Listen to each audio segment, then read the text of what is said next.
first we have to find some antonyms of some words. Let us see the first question. The first word is wicked. So wicked mane holo and a dishonest person, a person who is not honest. That means the word we use in the negative sense. So let us see the options. Cunning, best, good, crooked. Cunning mane chotur, best তো আমরা জানি গুডের superlative form, good and crooked. ক্রুকডও একজন অসৎ ব্যক্তির ক্ষেত্রে আমরা ইউজ করে থাকি। তো the answer is option C, good. The next word is belittle. Belittle মানে হলো খর্ব করা, ছোট করা, কাউকে নিচু করে দেখানো, সেটা হলো belittle. And the options magnify, extol, encourage and flatter. Magnify is বড় করা, যেটা সেটা ম্যাগনিফাই। এক্সটল হলো অতিরঞ্জিত প্রশংসা, এনকারেজ উৎসাহ, ফ্ল্যাটারও তাই, অতিরঞ্জিত যে প্রশংসা, অতিরিক্ত প্রশংসা, সেক্ষেত্রে আমরা ফ্ল্যাটার ইউজ করি। তো বোঝাই যাচ্ছে বিলিটলের অ্যান্টোনিম হবে option A, magnify. Next, two have other fish to fry. এটা একটা ইডিয়াম। এর মানে কি two have other fish to fry? এর মানে হলো when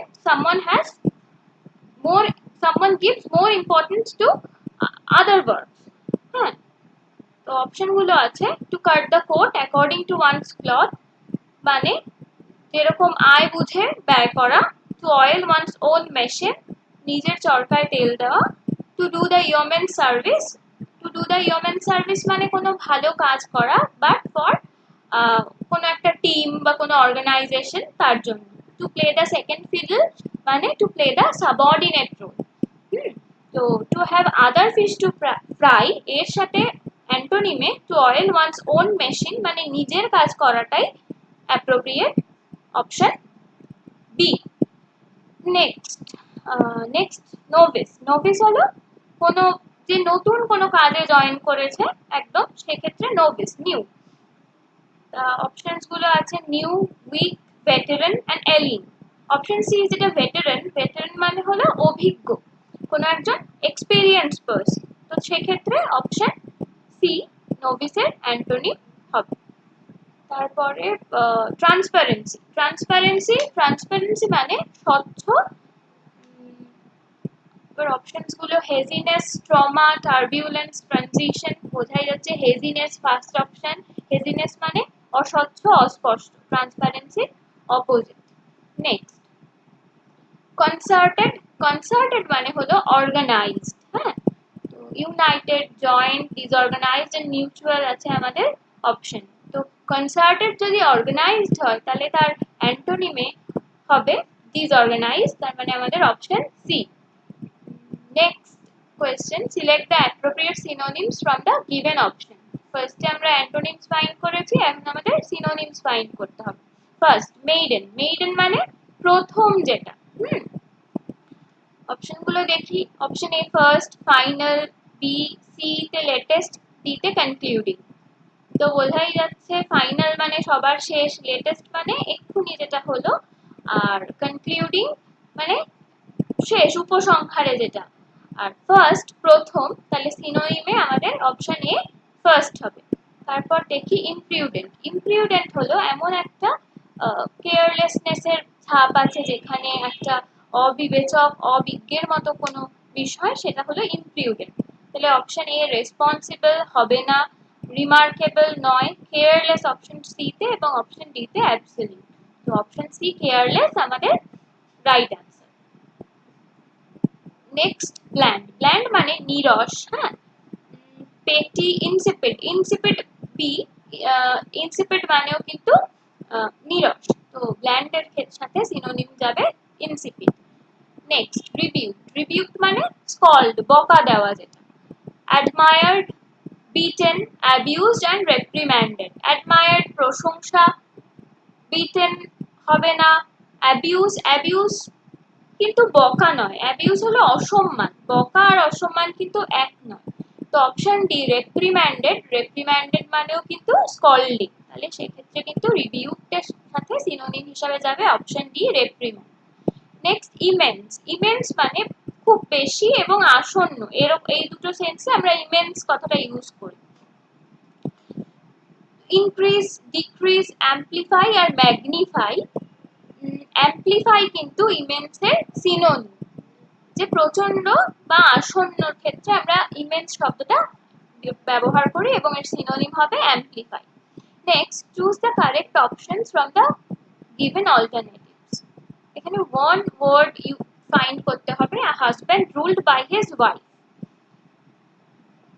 দেখি অপশনস গুলো কি আছে। First option pocket, B henpecked, C impostor, D martyr. তো হেনপেক্ট হলো আমাদের আ পারসন বা husband ruled by his wife. Next 30, one who is a habitual drunkard, যে নিয়মিত ড্রিঙ্কিং তার হ্যাবিট সেটা। এক্সপ্লোরার, এক্সপ্লোরার, কনজিউরার, কনজিউরার হলো জাদুকর। টপার, গভর্নমেন্ট, গভর্নমেন্ট খাদ্যরসিক। আর টিওপিয়ার টপার যেটা, এটার মানেই হলো one who is a habitual drunkard. Next, the method of teaching, the process of teaching বা টিচিং এর যে নির্দিষ্ট একটা পদ্ধতি সেটাকে ওয়ান ওয়ার্ডে বলে কিন্তু পেডাগজি। আর ফিলোলজি তো ভাষা বিজ্ঞান যেটা, আর অর্থিওপি হলো উচ্চারণ বিদ্যা। আর murder of one's wife, 15 number, murder of one's wife. Option A regicide, murder of king, homicide, murder of human beings, filicide, murder of one's children, or uxoricide, murder of one's wife.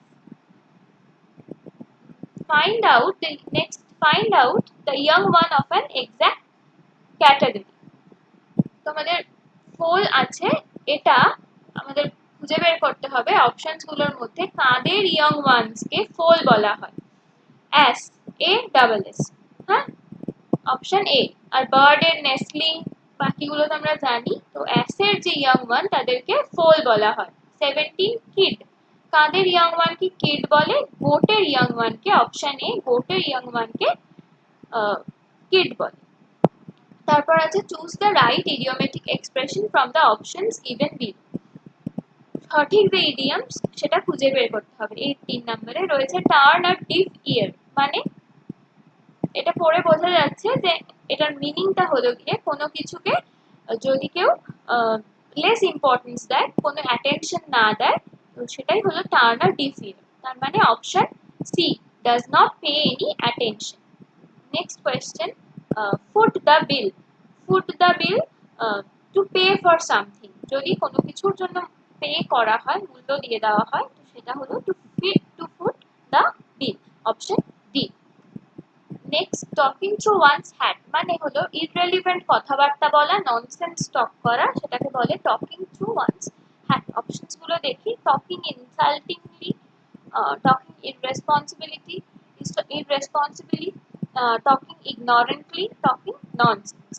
তো option B, talking nonsense আমাদের correct answer. Next আছে white elephant. White elephant আমরা use করি সাধারণত useless ওয়ানের ক্ষেত্রে, মানে যেটার কোনো ব্যবহার নেই। Maybe the thing is expensive, but যেটা কিন্তু কোনো ইউজে লাগে না। অপশন সি, আ ইউজলেস ওয়ান আমাদের right answer. Next, two draw the long বোন, মানে টু কোনো কিছুকে যদি বেশি করে বাড়ানো হয়, একটা সাধারণ কথাকে অনেকক্ষণ ধরে এক্সাজারেট করা হয়, তো সেক্ষেত্রে আমরা টু ড্র দ্য লং বোন এই ইডিয়ামসটা ইউজ করে থাকি। অপশনসগুলো দেখি। অপশন বি, গেট exaggerated আমাদের কারেক্ট অ্যান্সার হবে option B, to draw the long bow exaggerate. Next, he is a queer fish, I have failed to understand him, এটা সেন্টেন্সও দেওয়া আছে। সে একজন কোয়ার ফিশ, আমি তাকে বুঝতে অসমর্থ হলাম।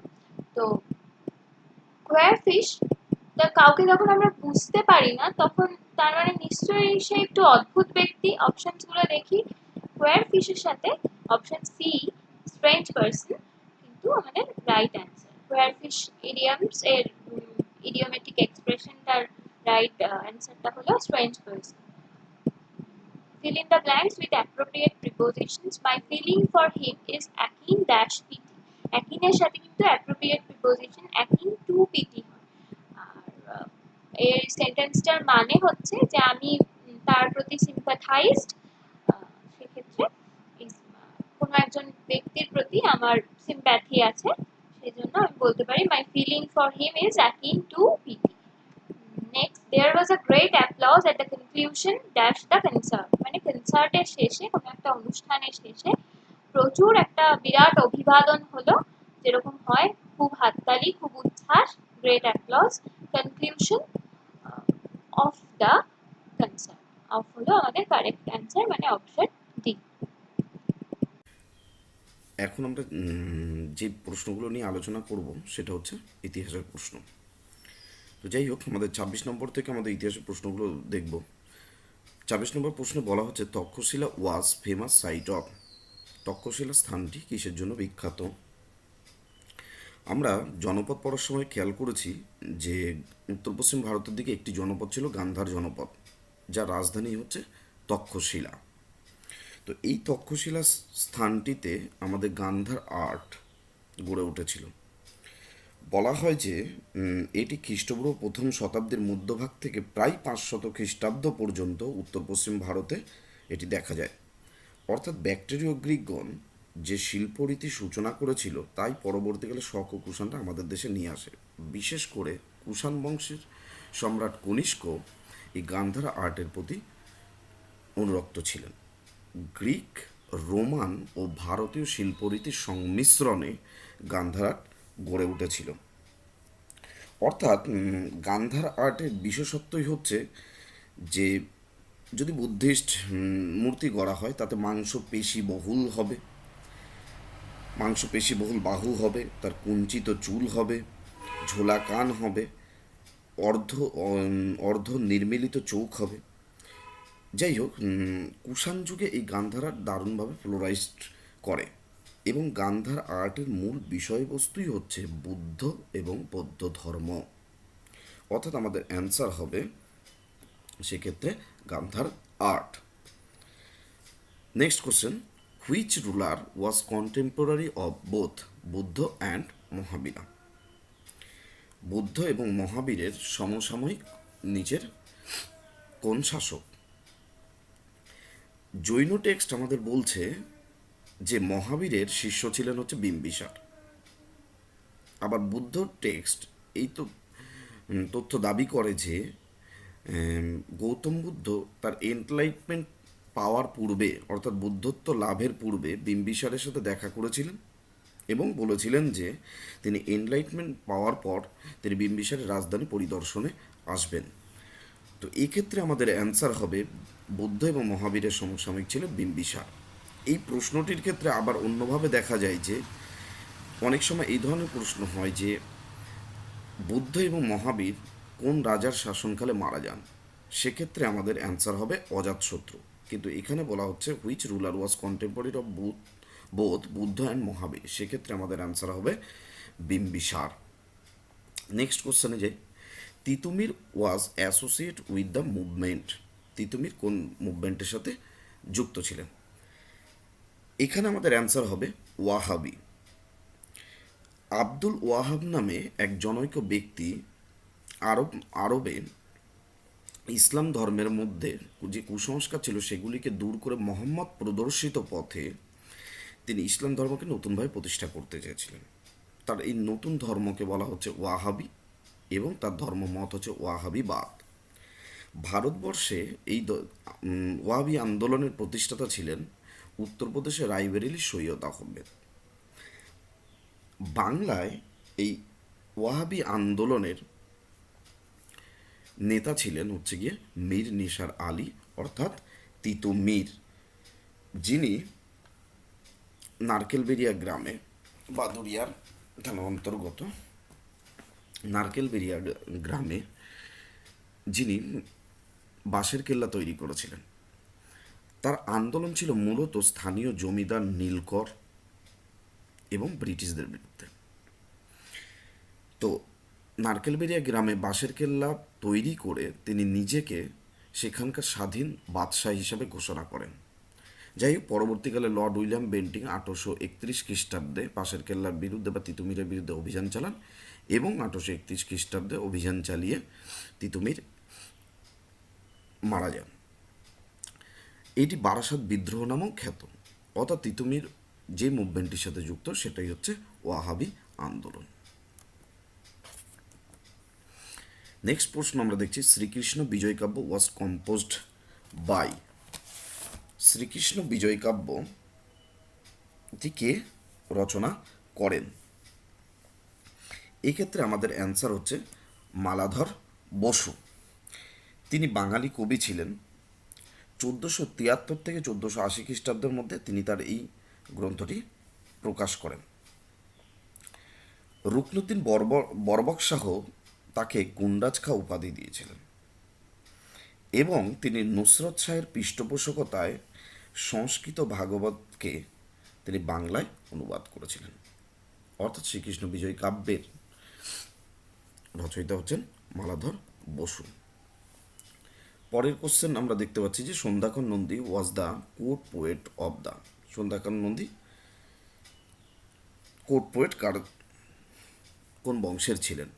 এক্ষেত্রে আমাদের অ্যান্সার হচ্ছে পাল বংশ। তিনি মধ্যযুগে একজন ভারতীয় কবি ছিলেন। মূলত পাল বংশের রাজা রামপালের সভাকবি ছিলেন এবং তার রচনা হচ্ছে রামচরিত, যেখানে তিনি কৈবর্ত বিদ্রোহের উল্লেখ করেছেন। আমাদের পরবর্তী কোশ্চেন হচ্ছে Bhimbetka is famous for. Bhimbetka সাইটটি কিসের জন্য বিখ্যাত? প্রিহিস্ট্রিক পিরিয়ডে আমরা প্যালিওলিথিক এজ এবং মেসোলিথিক এজের সময় ভীমবেটকা গুহাচিত্রের উল্লেখ পাই। এটি মধ্যপ্রদেশে অবস্থিত। এই গুহাটি আবিষ্কার করেন ভিএস আকাঙ্কের।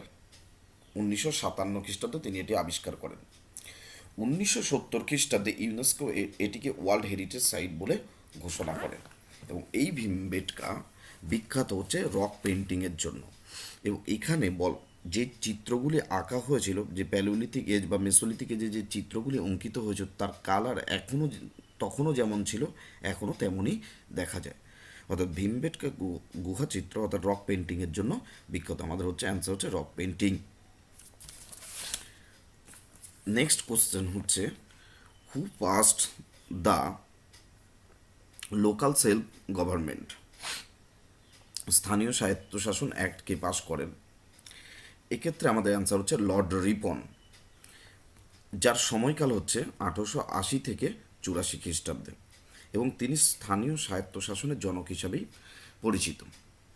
এটি তিনি কোনো আইন দ্বারা প্রচলিত করেননি, এটি একটি রেজুলেশন দ্বারা 1882 সালে পাস হয়।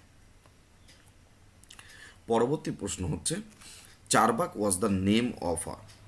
চারবাক কিসের নাম?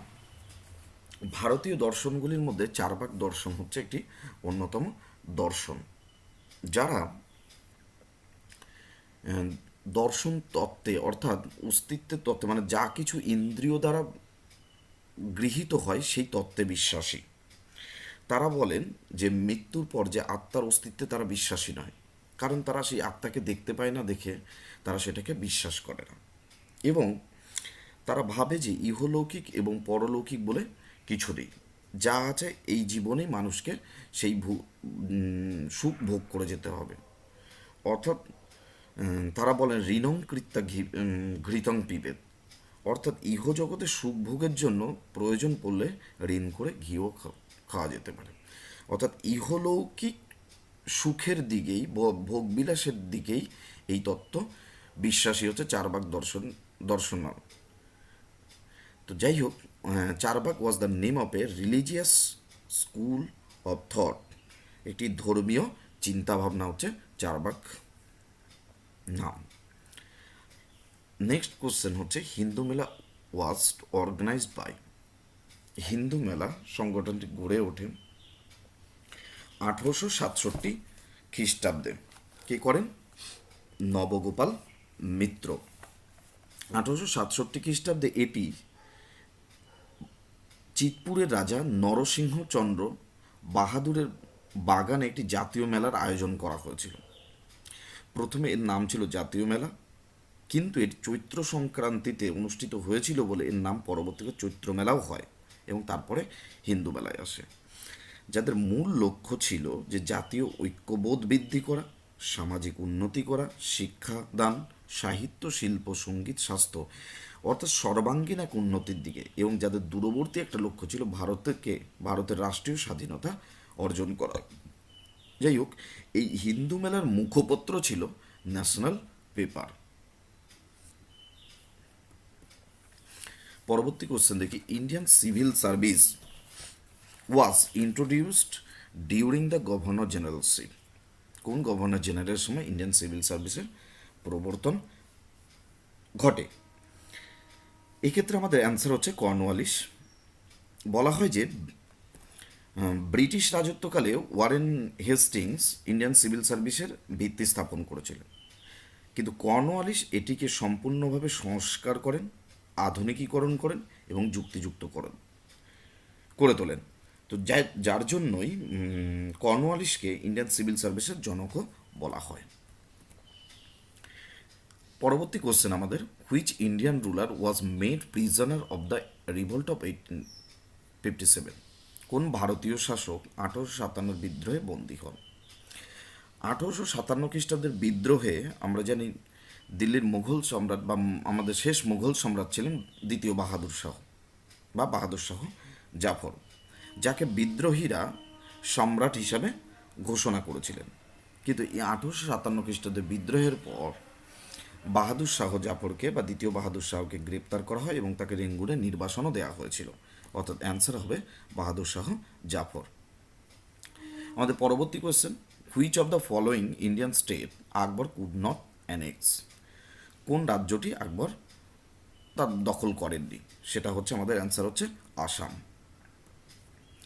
এক্ষেত্রে বলে দিই, আকবরের জীবনের শেষ যুদ্ধ হচ্ছে 1601 খ্রিস্টাব্দে আশিরগড়ের যুদ্ধ। আচ্ছা, 38 নম্বর কোশ্চেনটা দেখবো আমরা। The image Buddha was first constructed under বুদ্ধের ইমেজ ফার্স্ট কোন আর্টের দ্বারা তৈরি করা হয়েছিল? এক্ষেত্রে আমাদের অ্যান্সার হচ্ছে সারনাথ আর্ট।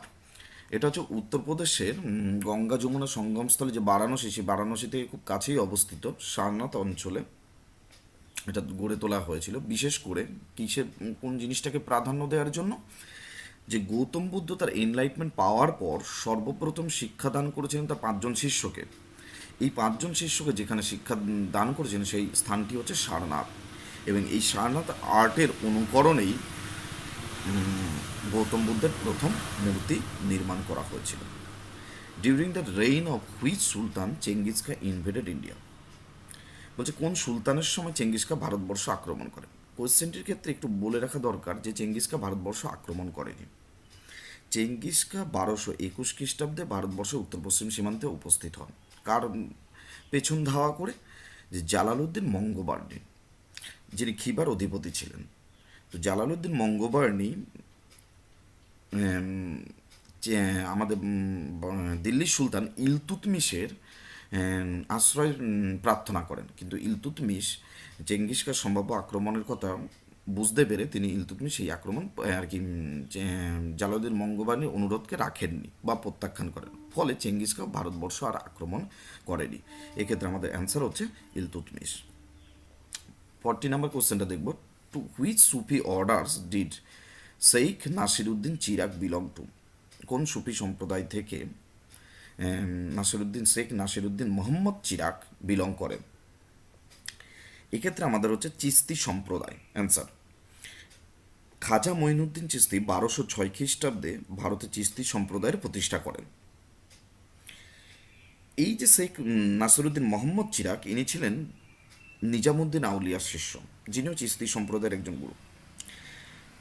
শেখ নাসিরুদ্দিন মোহাম্মদ চিরাগকে বলা হতো চিরাগি দিল্লি বা দিল্লির আলো, এবং তার বাণী প্রচারকে বলা হতো খৈরুল মজলিস। অর্থাৎ শেখ নাসিরুদ্দিন মোহাম্মদ চিরাগ চিস্তি সম্প্রদায়ের অন্তর্ভুক্ত। পরবর্তী কোশ্চেনটা, the Kalinga war was mentioned in? Kalinga যুদ্ধের কথা কোন শিলালেখে উল্লেখ করা হচ্ছে? সম্রাট অশোক 273 খ্রিস্টাব্দে খ্রিস্টপূর্বাব্দে সিংহাসনে সিংহাসন অধিকার করেন, কিন্তু তার রাজ্যাভিষেক হয় তারও 4 বছর পর, অর্থাৎ 269 খ্রিস্টপূর্বাব্দে।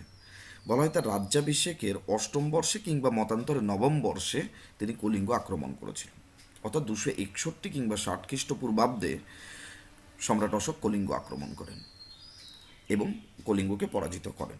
যাই হোক, তার এই কলিঙ্গ যুদ্ধের কাহিনী যেই শিলালেখে উল্লেখ আছে বা রক এডিক্টে উল্লেখ আছে, সেটা হচ্ছে 13 রক এডিক্ট। এই 13 রক এডিক্টে তিনি কলিঙ্গ যুদ্ধের ভয়াবহতা, ক্ষয়ক্ষতি সমস্ত বিষয় উল্লেখ করেন এবং কলিঙ্গ যুদ্ধ তার অন্তরে যে গভীর অনুশোচনা সৃষ্টি করেন সেটাও তিনি উল্লেখ করেন, এবং এই কলিঙ্গ যুদ্ধের পরিপ্রেক্ষিতে তার যে ধর্মীয় ভাবনার হৃদয় উদয় ঘটে তারও তিনি উল্লেখ করেন, অর্থাৎ 13 রক এডিক্ট। এই 13 রক এডিক্টের ল্যাঙ্গুয়েজ ছিল, অর্থাৎ ভাষা ছিল হচ্ছে প্রাকৃত এবং লিপি হচ্ছে ব্রাহ্মী। 42 question. The most significant battle in order to establishing the British power in India was, British শক্তি বা ব্রিটিশ ক্ষমতাকে বা ক্ষমতা স্থাপিত হয়েছিল কোন কোন গুরুত্বপূর্ণ যুদ্ধের মাধ্যমে। এক্ষেত্রে আমরা দেখতে পাই যে ব্রিটিশরা বাংলায় যে প্রবেশ করেছিল সেটা হচ্ছে 1757 খ্রিস্টাব্দে পলাশির যুদ্ধের মধ্যে দিয়ে, এবং এই ক্ষেত্রে যে কোন যুদ্ধের দ্বারা ব্রিটিশ ক্ষমতা আরও দৃঢ়ভাবে স্থাপিত হয়েছিল সেটা হচ্ছে অ্যান্সার হচ্ছে আমাদের বক্সারের যুদ্ধ। 1764 খ্রিস্টাব্দে বক্সারের যুদ্ধ হয়। কাদের মধ্যে? ব্রিটিশ কোম্পানির তরফ থেকে হেক্টর মুন্ডো আর 3টে শক্তি জোট ছিল। এক হচ্ছে বাংলার নবাব মীর কাসিম, অযোধ্যার নবাব সুজাউদ্দৌলা এবং তৃতীয় হচ্ছে দিল্লির মুঘল সম্রাট দ্বিতীয় শাহ আলম। এই 3 শক্তি মিলিত জোটের সাথে ব্রিটিশ কোম্পানি যুদ্ধ হয় এবং 1764 খ্রিস্টাব্দে, যেটাই বক্সারের যুদ্ধের নামে পরিচিত। বলা হয় যে 1757 খ্রিস্টাব্দে ব্রিটিশ কোম্পানি ভারতের সাম্রাজ্য বিস্তারের যে ভিত্তি স্থাপন করেছিল সেই ভিত্তি বক্সারের যুদ্ধের দ্বারা আরও সুদৃঢ় হয়, কারণ এখানে দিল্লির সম্রাটকে পরাজিত করা গেছিল, অর্থাৎ এবং ব্রিটিশ কোম্পানির ক্ষমতা এলাহাবাদ পর্যন্ত বিস্তৃত হয়ে গেছিল। তো যাই হোক, এক্ষেত্রে অ্যান্সার হচ্ছে আমাদের বক্সারের যুদ্ধ। হু ইন্ট্রোডিউসড দ্য দুয়াসপা সিয়াসপা। আমরা মুঘল আমলে মনসবদার কথাটি পাই। এই মনসবদার শব্দের অর্থ হচ্ছে পদমর্যাদা, অর্থাৎ র্যাঙ্ক।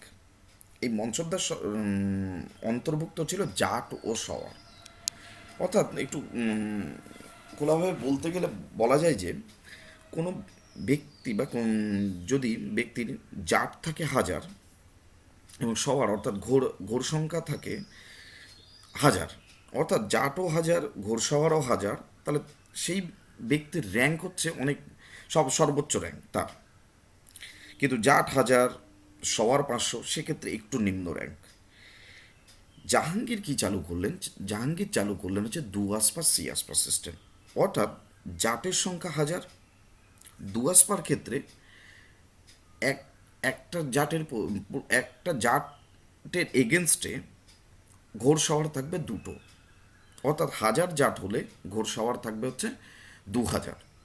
এটা হচ্ছে দুয়াসপা। আর সিয়াসপার ক্ষেত্রে কি? একটি জাট পিছু 3টি ঘোড়সওয়ার, অর্থাৎ 1000 জাট থাকলে তার ঘোড়সওয়ার হবে 3000। এই যে দুয়াসপা 2টি ঘোড়া, সিয়াসপা 3টি ঘোড়া, এই যে সিস্টেমটা চালু করলেন হচ্ছে জাহাঙ্গীর। এক্ষেত্রে আমাদের অ্যান্সার হবে জাহাঙ্গীর। নেক্সট কোশ্চেনে আমরা যাই। 43 rice cultivation is associate with which Harappan site. Rice cultivation অর্থাৎ ধান চাষের যে প্রমাণ কোন হরপ্পা সাইটের পাওয়া যায়? এখানে আমাদের অ্যান্সার হচ্ছে লোথাল অ্যান্সার, যেটা আমাদের ভারতের প্রাচীনতম বন্দর, গুজরাটের ভোগাবন নদীর তীরে অবস্থিত, যেখানে রাইস হাস্কের প্রমাণ মেলে। এছাড়াও আমেদাবাদের কাছে রংপুরে আরেকটি স্থান ছিল, সেখানেও আমাদের রাইস হাস্কের প্রমাণ মেলে। 2টি জায়গায়, টোটাল হরপ্পান সাইটে 2টো জায়গায় রাইস হাস্কের প্রমাণ মেলে বা রাইস কাল্টিভেশনের প্রমাণ পাওয়া যায়। একটা হচ্ছে লোথাল, অপরটি হচ্ছে রংপুর। পরবর্তী প্রশ্নে যাই। শিবাজির coronation took place in the year. শিবাজির রাজ্যাভিষেক কখন হয়? 1674 খ্রিস্টাব্দে রায়গড় দুর্গে শিবাজির রাজ্যাভিষেক হয় এবং তিনি গো ব্রাহ্মণ প্রতিপালক উপাধি নেন। এক্ষেত্রে আরও একটা ইনফরমেশন দিয়ে রাখি যে বারাণসী রাজা গঙ্গাভট্ট তাকে ছত্রপতি উপাধি দিয়েছিলেন। আমাদের অ্যান্সার হচ্ছে 1674 খ্রিস্টাব্দে। 46, which Mughal emperor granted Deewani to the English east India company. এই যে ব্রিটিশ ইস্ট ইন্ডিয়া কোম্পানি যে দেয়ানি লাভ হয়েছিল সেটা বক্সারের যুদ্ধের পরেই হয়েছিল। 1764 খ্রিস্টাব্দে বক্সারের যুদ্ধের জয়লাভের পর 1765 খ্রিস্টাব্দে কোম্পানি সর্বপ্রথম অযোধ্যার নবাব সুজাউদ্দৌলার সঙ্গে এলাহাবাদের প্রথম সন্ধি করেন এবং তার কাছ থেকে 50 লক্ষ টাকা এবং কারা ও এলাহাবাদ অঞ্চলটি কোম্পানি নেন। এলাহাবাদের দ্বিতীয় সন্ধি কোম্পানি স্বাক্ষর করলেন কার সাথে? মুঘল সম্রাট দ্বিতীয় শাহ আলমের সাথে। এবং মুঘল সম্রাট দ্বিতীয় শাহ আলমকে কারা ও এলাহাবাদ প্রদেশটি দান করলেন, সাথে বার্ষিক 26 লক্ষ টাকা দিলেন। এই পরিপ্রেক্ষিতে কোম্পানি শাহ আলমের কাছ থেকে লাভ করলেন বাংলা, বিহার, উড়িষ্যার দেয়ানি এবং সাথে রাজস্ব বিচারের ক্ষমতা। অর্থাৎ দ্বিতীয় শাহ আলমের কাছ থেকে এলাহাবাদের দ্বিতীয় সন্ধির দ্বারা কোম্পানি দেয়ানি লাভ করলেন। এবার আমরা 47 নম্বর কোশ্চেনটা দেখব। The first Muslim incursions on Deccan occur during the reign of. তাহলে প্রথম মুসলিম আক্রমণ দাক্ষিণাত্যে ঘটে কার রাজত্বকালে? আমাদের উত্তর হচ্ছে জালালউদ্দিন খলজি। আমরা জানি খলজি বংশের প্রতিষ্ঠাতা জালালউদ্দিন খলজি, তার সময়কাল হচ্ছে 1290 থেকে 96। তার রাজত্বকালে তিনি তার ভ্রাতুষ্পুত্র তথা জামাতা আলাউদ্দিন খলজিকে এলাহাবাদের প্রদেশকর্তা হিসাবে নিযুক্ত করেন এবং 1296 খ্রিস্টাব্দে তার তত্ত্বাবধানে আলাউদ্দিন খলজি দেবগিরিতে অভিযান করেন। এটাই ছিল মুসলিমদের প্রথম দাক্ষিণাত্য অভিযান বা আক্রমণ। নেক্সট 48 নম্বর কোশ্চেনটা, হু describe the Din i Ilahi as the monument of Akbar's folly. কে বলেছেন যে দিন ই ইলাহি হচ্ছে আকবরের নির্বোধতার বা বোকামির স্তম্ভ? এর উত্তর হচ্ছে ভিনসেন্ট আর্থার স্মিথ, অর্থাৎ অপশান এ। 49 নম্বর কোশ্চেনটা দেখি আমরা, হু বিল্ট দ্য ফেমাস আদিনা মসজিদ? এর উত্তর হচ্ছে সিকান্দার শাহ, অর্থাৎ অপশান বি। 1370 খ্রিস্টাব্দে ইলিয়াসীয় বংশের শ্রেষ্ঠ সম্রাট সুলতান সিকান্দার শাহ পান্ডুয়াতে আদিনা মসজিদ তৈরি করেন এবং এটি তিনি দামাস্কাসে অবস্থিত মসজিদের অনুকরণে তৈরি করেছিলেন। নেক্সট কোশ্চেনে যাব আমরা। 50 নম্বর question, Lilavati was translated into Persian by. Lilavati Persian ভাষায় কে ট্রান্সলেট করেন? তার আগে আমরা একটু দেখে নিই যে লীলাবতী লেখক সংস্কৃততে লীলাবতী লেখেন হচ্ছে ভাস্করাচার্য টু, অর্থাৎ দ্বিতীয় ভাস্করাচার্য। ভাস্করাচার্য টু বা দ্বিতীয় ভাস্করাচার্যের প্রথম গ্রন্থ হচ্ছে সিদ্ধান্ত শিরোমণি, যেটি বীজগণিতের উপর রচিত, আর লীলাবতী হচ্ছে পাটিগণিতের উপর রচিত। ভাস্করাচার্য টু তিনি তার কন্যা লীলাবতীর জন্য এই গ্রন্থটি রচনা করেছিলেন, সেটিকেই ফৈজি পার্সিয়ান ভাষায় অনুবাদ করেন, অর্থাৎ অ্যান্সার হচ্ছে অপশান এ, ফৈজি। 51 নম্বর question, who is known as Kunik in the history of India? Kunik উপাধিটি ইতিহাসে কার ছিল? আমরা জানি মগধে প্রথম যে রাজবংশ রাজত্ব করেছে সেটা হচ্ছে হরজঙ্ক বা হরশঙ্ক বংশ, যার প্রতিষ্ঠাতা ছিলেন বিম্বিসার। এই বিম্বিসারের উপাধি ছিল শ্রেণিক, কিন্তু বিম্বিসারের পুত্র অজাতশত্রুর উপাধি হচ্ছে কুনিক, অর্থাৎ অপশান বি অ্যান্সার আমাদের অজাতশত্রু। 52 নম্বর question, under whose order the Mahabharata was translated into Bengal? এর উত্তর হবে অপশান সি, নুসরাত শাহ। 53 নম্বর কোশ্চেন আমরা দেখব, identify the Mughal painter not mention by Abul Fazl. Abul Fazl কোন পেইন্টারের কথা মেনশন করেননি? সেটা হচ্ছে মনসুর, কারণ জাহাঙ্গীরের দরবারের একজন বিখ্যাত পেইন্টার হচ্ছে মনসুর, যিনি প্রকৃতি এবং উদ্ভিদের ছবির জন্য বিখ্যাত ছিলেন এবং তার উপাধি ছিল নাদির অল আসর, অর্থাৎ আমাদের অ্যান্সার হচ্ছে অপশান সি, মনসুর। নেক্সট কোশ্চেনে যাই। 54 নম্বর আমাদের question, the name of the ship where royal Indian navy revolt originated was, অর্থাৎ আমাদের ভারতে যে নৌবিদ্রোহ হয়েছিল সেটা কোন জাহাজে হয়েছিল? বোম্বাই 1946 খ্রিস্টাব্দে তলোয়ার নামক জাহাজে প্রথম নৌবিদ্রোহ দেখা দেয়। বিদ্রোহীরা বিদ্রোহ ঘোষণা 1946 খ্রিস্টাব্দে 18ই ফেব্রুয়ারি, এবং তারা রয়্যাল ইন্ডিয়ান নেভির নাম পাল্টে রাখেন ইন্ডিয়ান ন্যাশনাল নেভি। বিদ্রোহীদের সভাপতি বা তারা একটা সংগঠন গড়ে তোলে, তার সভাপতি হন MS খান। নৌসেনাপতি অ্যাডমিরাল গডফ্রে বিদ্রোহীদের বিদ্রোহ তুলে নেওয়ার জন্য আবেদন করেন, বা তিনি এইরকমই হুমকি দেন যে যদি তারা বিদ্রোহ তুলে না নেন তাহলে সেক্ষেত্রে তিনি বোম্বে শহর ধ্বংস করে দেবেন। সর্বোপরি সর্দার বল্লভভাই প্যাটেলের মধ্যস্থতায় 28 ফেব্রুয়ারি নৌ বিদ্রোহ দমিত হয়। তাহলে আমাদের উত্তর হচ্ছে বোম্বাই তলোয়ার নামক জাহাজে। 55 নম্বর question, Sulapani was the famous artist of, ইনি ছিলেন সেন বংশীয় রাজা বিজয় সেনের সমসাময়িক, অর্থাৎ আমাদের অ্যান্সার হচ্ছে সেনা পিরিয়ড, অপশান ডি।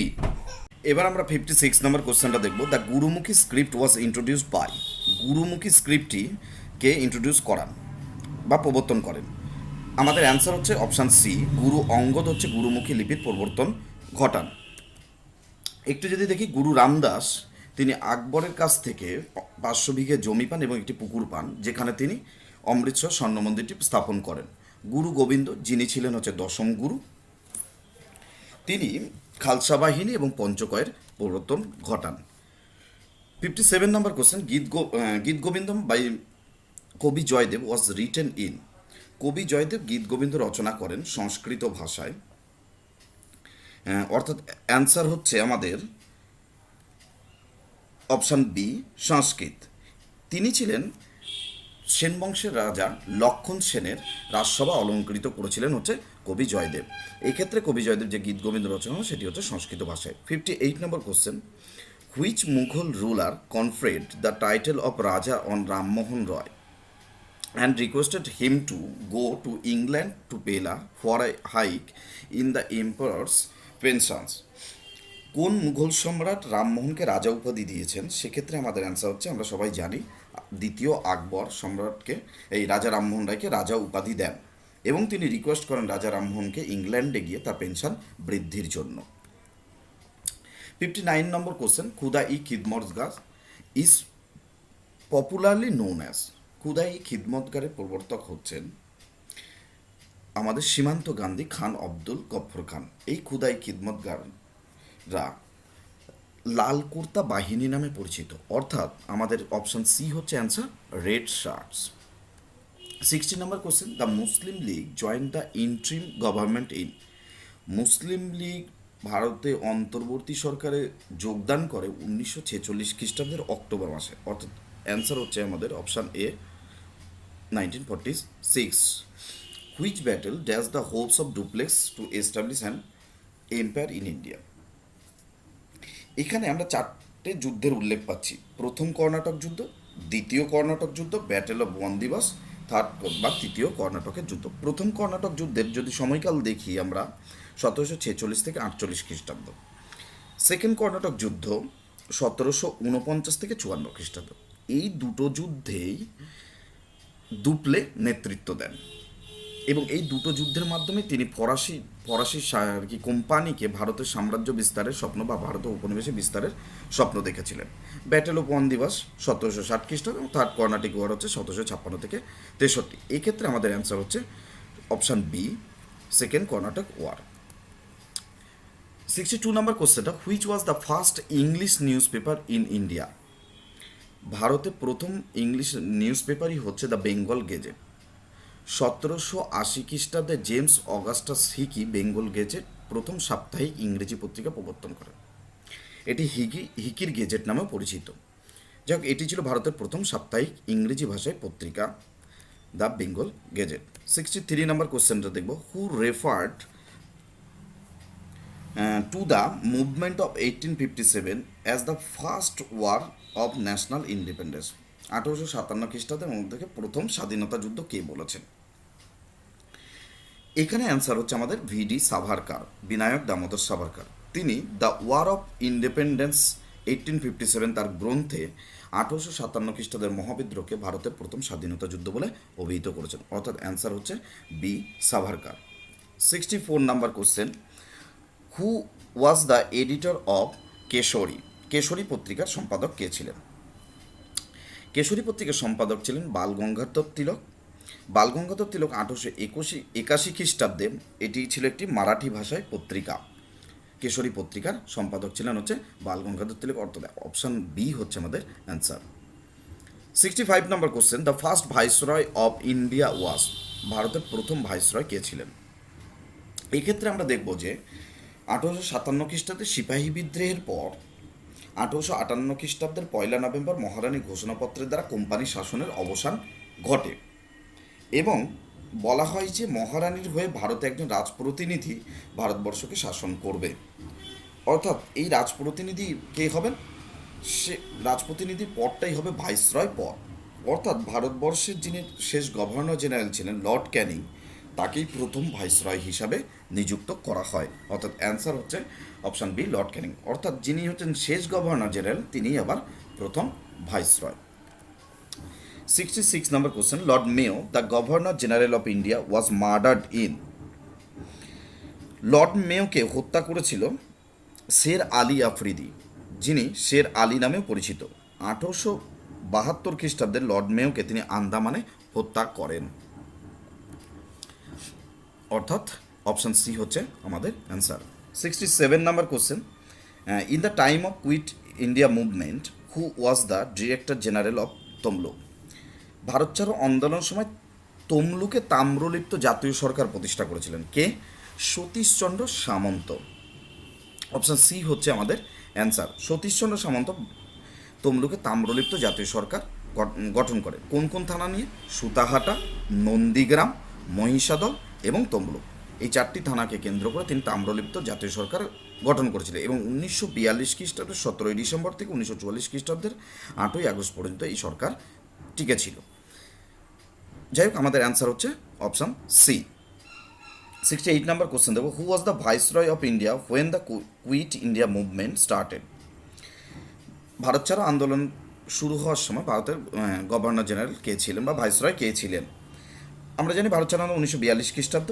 এই টাইম পিরিয়ডে লর্ড লিথগো হচ্ছে আমাদের হচ্ছে আমাদের অ্যান্সার, অপশান এ। তার সময়কাল হচ্ছে 1936 থেকে 43 এবং ভারত ছাড়ো আন্দোলনের সময়কে তিনি ভাইসরয় ছিলেন। 69 নম্বর question, when was the corridor war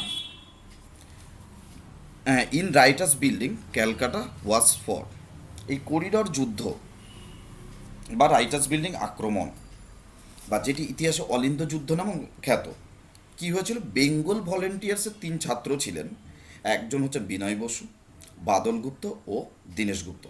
তারা 1930 খ্রিস্টাব্দে ব্রিটিশ শাসনের মূল কেন্দ্র ছিল রাইটার্স বিল্ডিং, সেই রাইটার্স বিল্ডিংয়ের উপর আক্রমণ হয় এবং আক্রমণ করে সেখানকার কারা বিভাগের অত্যাচারী অধিকর্তা সিমসনকে নিহতও করেছিলেন। যাই হোক, ইতিহাসে এটি ঘটেছিল 1930 খ্রিস্টাব্দে এবং এটি অলিন্দ যুদ্ধ নামেও পরিচিত। অর্থাৎ আমাদের অ্যান্সার হচ্ছে 1930 খ্রিস্টাব্দে, option B. 70 number question, who founded the Anushilan Samiti of Dhaka? Dhaka অনুশীলন সমিতি কে গড়ে তোলেন? খুবই সোজা প্রশ্ন আমাদের। পুলিন দাস 1905 খ্রিস্টাব্দে 80 জন সদস্যকে নিয়ে এই সমিতি গড়ে তোলেন ঢাকাতে। অর্থাৎ অ্যান্সার হচ্ছে আমাদের সরি, এখানে ভুল অ্যান্সার রয়েছে। আমাদের অ্যান্সার হবে অপশান সি, পুলিন দাস। নেক্সট কোশ্চেন হচ্ছে 71 নম্বর কোশ্চেন, হু ফাউন্ডেড দ্য কৃষক প্রজা পার্টি? হু ফাউন্ডেড দ্য কৃষক প্রজা পার্টি? কৃষক প্রজা পার্টি প্রতিষ্ঠাতা ছিলেন এ.কে. ফজলুল হক। এ.কে. ফজলুল হক, অর্থাৎ অপশান এ হচ্ছে আমাদের অ্যান্সার। যার প্রতীক ছিল লাঙল জার, জমিতার, ঘামজার, দামতার। যাই হোক, কৃষক প্রজা পার্টির ফাউন্ডার মেম্বার ছিলেন হচ্ছে এ.কে. ফজলুল হক, যিনি বাংলার প্রধানমন্ত্রী নামেও খ্যাত ছিলেন বা যাকে শেরি বাঙ্গাল বলা হয় বা যাকে শেরি বাঙ্গাল বলা হয়। Next question 72, who founded Satyashodhak সমাজ। সত্যশোধক সমাজ আমাদের অ্যান্সার হচ্ছে জ্যোতিবা ফুলে 1873 খ্রিস্টাব্দে মহারাষ্ট্রে পুনেতে তিনি গড়ে তোলেন। সত্যশোধক সমাজ জ্যোতিবা ফুলে 1873 খ্রিস্টাব্দে মহারাষ্ট্রে পুনেতে গড়ে তোলেন। নেক্সট 73 নম্বর কোয়েশ্চেন আমাদের, in which session did the national Congress pass the social Democratic resolution? এটার অ্যান্সার হচ্ছে যে সোশ্যাল ডেমোক্রেটিক যে রেজুলেশন নেওয়া হয়েছিল কোন ন্যাশনাল কংগ্রেসে কোন অধিবেশনে, সেটা হচ্ছে লাহোর অধিবেশনে। 74 নম্বর কোশ্চেনে আসবো, who wrote the famous book poverty and un British rule in India? এটা আমরা সবাই জানি, একদম কমন প্রশ্ন আমাদের। দাদাভাই নৌরোজি হচ্ছে poverty and un British rule in India. দাদাভাই নৌরোজির সমস্ত পড়াশোনাই হচ্ছে ব্রিটেনে হয়, এবং তিনি ব্রিটেনে গিয়ে ব্রিটিশদের যে নিয়ম শৃঙ্খলা বা সেখানকার যে আইন কানুন দেখেন, এবং তার ধারণা ছিল ভারতবর্ষ সেই রকম নিয়মকানুন এবং আইন শৃঙ্খলা হবে। কিন্তু যখন তিনি দেখতে পেলেন যে ভারতবর্ষে তারা সম্পূর্ণ ভিন্নভাবে শাসন কার্য পরিচালনা করছেন, তখন তিনি তার এই গ্রন্থের নাম দিয়েছিলেন poverty and un British rule in India, অর্থাৎ আনব্রিটিশ ব্রিটিশোচিত মানে ব্রিটিশোচিত নয়, এই রকম তাদের শাসন ছিল। অর্থাৎ তিনি ব্রিটিশে যে ধরনের শাসন দেখেছে ভারতবর্ষে না দেখায়, তিনি তার গ্রন্থের নাম দিয়েছে poverty and un British rule in India, অর্থাৎ দাদাভাই নৌরোজি হচ্ছে আমাদের answer. 75 number question, in which year the great escape of Subhashchandra Bose to place? আমাদের প্রিলিমসে বহুবারের কোশ্চেন এটা, যে সুভাষচন্দ্র বসু গৃহত্যাগ বা গৃহ বিনিষ্ক্রমণ কবে ঘটে? এটা হচ্ছে 1941 খ্রিস্টাব্দের 17ই জানুয়ারি সুভাষচন্দ্র বসু ব্রিটিশ নজরকে এড়িয়ে তার গৃহত্যাগের বা গৃহ বিনিষ্ক্রমণ করেন। যাই হোক, এই পর্যন্ত হচ্ছে আমাদের 75 পর্যন্ত হচ্ছে আমাদের ইতিহাসের প্রশ্ন ছিল, এটা নিয়ে ডিসকাস করা হলো। আমাদের দেখো প্রথম কোশ্চেন রয়েছে, which Indian state has the largest coastal line? আমাদের অপশন আছে অন্ধ্রপ্রদেশ, মহারাষ্ট্র, উড়িষ্যা এবং তামিলনাড়ু। তো আমরা জানি যে প্রথম কোস্টাল লাইন যেটা সব থেকে লেন্থ আমাদের রাজ্যের মধ্যে, সেটা হচ্ছে গুজরাট। তো দেখে নাও, গুজরাট সব থেকে বেশি, আর দ্বিতীয় যে কোস্টাল লাইন রয়েছে সেটা হচ্ছে রাজ্য হিসাবে আমাদের সব থেকে দৈর্ঘ্য সব থেকে বেশি হচ্ছে অন্ধ্রপ্রদেশের। তো আমাদের এখানে শুরু হয়েছে অন্ধ্রপ্রদেশ থেকে, গুজরাট এখানে নেই। তো আমাদের গুজরাট দেখানো, এটা হচ্ছে আমাদের গুজরাট, আর অন্ধ্রপ্রদেশ হচ্ছে আমাদের হচ্ছে দ্বিতীয় কোস্টাল লাইন, সব থেকে লেন্থ সব থেকে বেশি। তো এখানে যেহেতু অন্ধ্রপ্রদেশ থেকে আমাদের শুরু করা হয়েছে দ্বিতীয় কোস্টাল লাইন সব থেকে লেন্থ হিসাবে, তো আমরা অন্ধ্রপ্রদেশকে এখানে অপশন দেব। আমাদের অ্যান্সারটা দেখে নাও, এখানে প্রথম অ্যান্সারটা হবে 76 এর অন্ধ্রপ্রদেশ।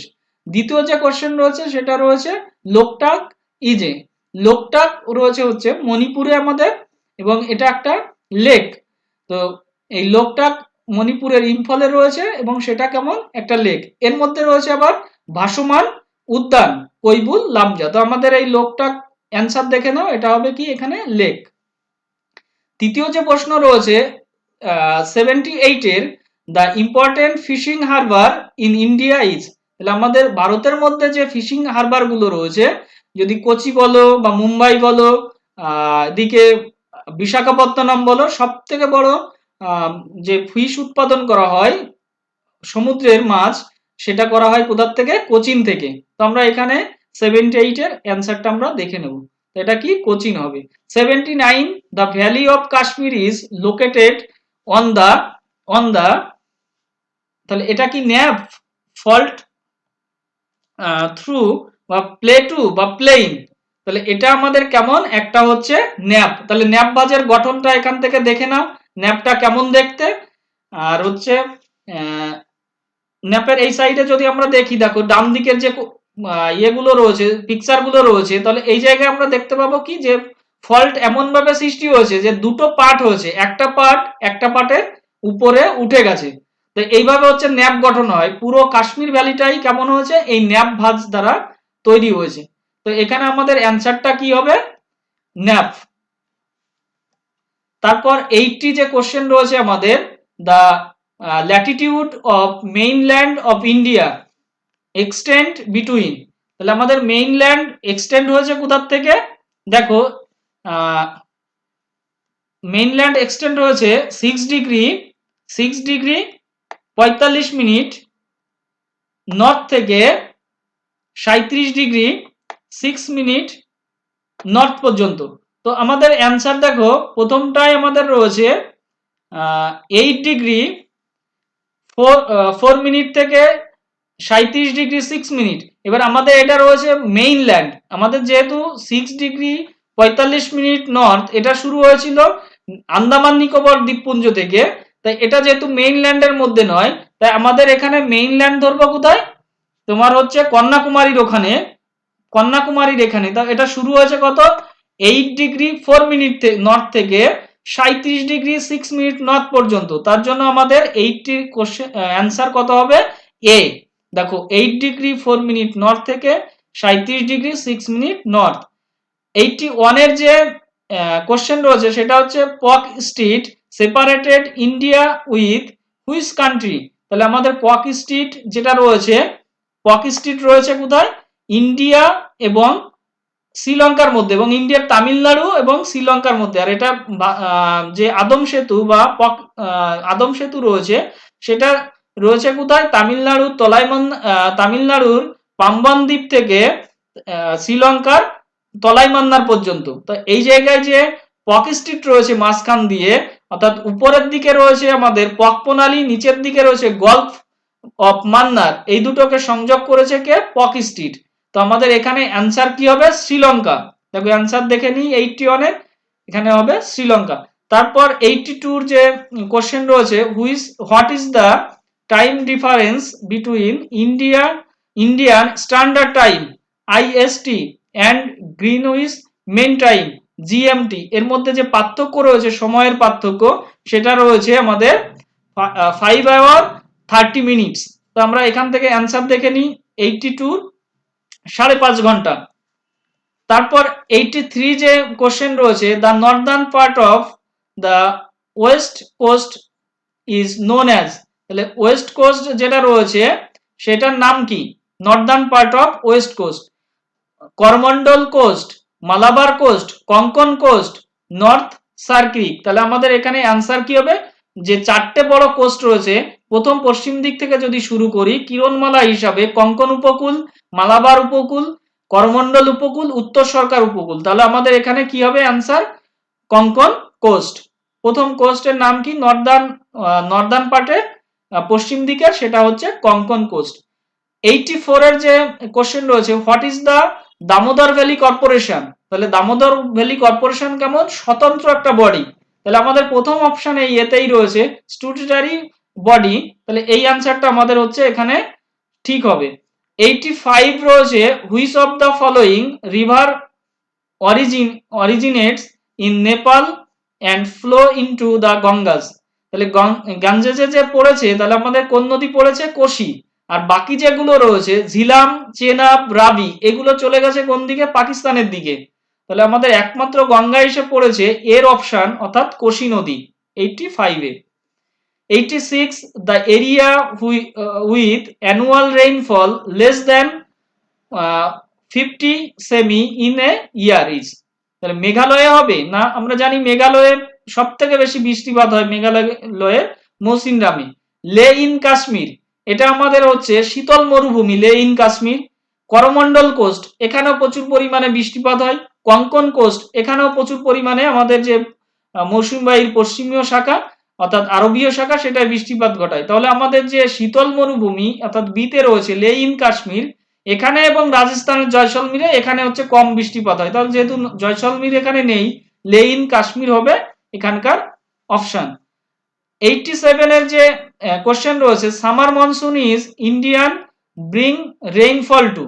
তাহলে এটা শুরু হয় কোথার থেকে, সামার মনসুনের যে রেইনফল, দেখো ইস্টার্ন ট্রিপ না ওয়েস্টার্ন কোস্ট থেকেই আমাদের প্রথম শুরু হয়, এবং কেরালা থেকে প্রথম শুরু হয়, সেটা রয়েছে কোথায়, ওয়েস্টার্ন কোস্টে। তাহলে আমাদের অ্যান্সার কি হবে, western coast. World maximum newsprint comes from deciduous অর্থাৎ পর্ণমোসী ফরেস্ট, মনসুন ফরেস্ট, মৌসুমী ফরেস্ট, কর্নিফেরাস ফরেস্ট, সরলবর্গীয় ফরেস্ট, রেইনফেড ফরেস্ট। তাহলে আমাদের এখানে আমরা জানি যে সব থেকে বেশি যে নিউজ প্রিন্ট হয় সেটা হচ্ছে কর্নিফেরাস বা সরলবর্গীয় ফরেস্ট থেকে। তাহলে এখানে কি হবে অ্যান্সার, সরলবর্গীয় বা কর্নিফেরাস ফরেস্ট। 89 এর যে কোশ্চেন রয়েছে, which is the first national park established in India. তাহলে প্রথম যে আমাদের ন্যাশনাল পার্ক রয়েছে উত্তরাখণ্ডের করবেট ন্যাশনাল পার্ক, এর নাম ছিল আগে কি হেলি ন্যাশনাল পার্ক। 90 যে কোশ্চেন রয়েছে, the most ideal region of the cultivation of coffee in the India is the Indo Ganga valley, Brahmaputra valley, run of Kutch, Deccan plateau. তাহলে আমাদের কি হবে, আমরা জানি দক্ষিণ ভারতে অর্থাৎ কর্ণাটক, তামিলনাড়ু এবং কেরালা এই বেল্টে কি হয় আমাদের কফি চাষ হয়, সেটা রয়েছে কোথায়, ডেকেন প্লেটুতে। 91 কাল্টিভেশন অফ হুইট রিকোয়ার্স, তাহলে হুইট কোথায় সব থেকে বেশি চাষ হয়, আমরা জানি হুইট যেখানে যে সময় চাষ হয় শীতকালে, সেখানে বৃষ্টিপাতও কম লাগবে, উষ্ণতাও কম লাগবে। তাহলে আমরা দেখে নিই, moderate temperature and heavy rainfall, না হেভি রেইনফল হলে হবে না। হিউমিড টেম্পারেচার, আর্দ্র টেম্পারেচার, হেভি রেইনফল না। Humid temperature and moderate rainfall, humid temperature আমাদের দরকার নেই, মডারেট রেইনফল হলে তাও চলবে। তাহলে আমাদের মডারেট টেম্পারেচার এবং মডারেট রেইনফল এটা আমাদের দরকার। তাহলে 91 এর অ্যান্সার হবে ডি। তারপর দেখো 92 pick the odd one out based on crop season, তাহলে আমাদের রাইস রয়েছে এখানে অপশনে, হুইট রয়েছে, মেইজ রয়েছে, কটন রয়েছে। রাইস, মেইজ এবং কটন এটা হয় কোন সময়, বর্ষার সময়, আর হুইট হয় কোন সময়, শীতকালে। তাহলে আমাদের এখানে অপশন কি হবে, wheat. Brown regulation is growth of fodder industry, growth of sheep products, growth of milk and milk products, growth of food processing and soft drinks industries in India. তাহলে আমাদের 93 এর অ্যান্সার কি হবে, D, growth of food products and soft drinks industry in India. আর বাকিগুলো যেগুলো আমাদের রয়েছে, যেমন মিল্ক রয়েছে শ্বেত বিপ্লবের সঙ্গে যুক্ত, হ্যাঁ, তাহলে এগুলো আমাদের এখান থেকে হবে না। 94 এর Singhbhum is famous for coal, iron, copper, aluminium. Singhbhum হচ্ছে কার জন্য বিখ্যাত, আমাদের আয়রন, প্রচুর পরিমাণে আয়রন পাওয়া যায় উড়িষ্যার সিংভূম থেকে।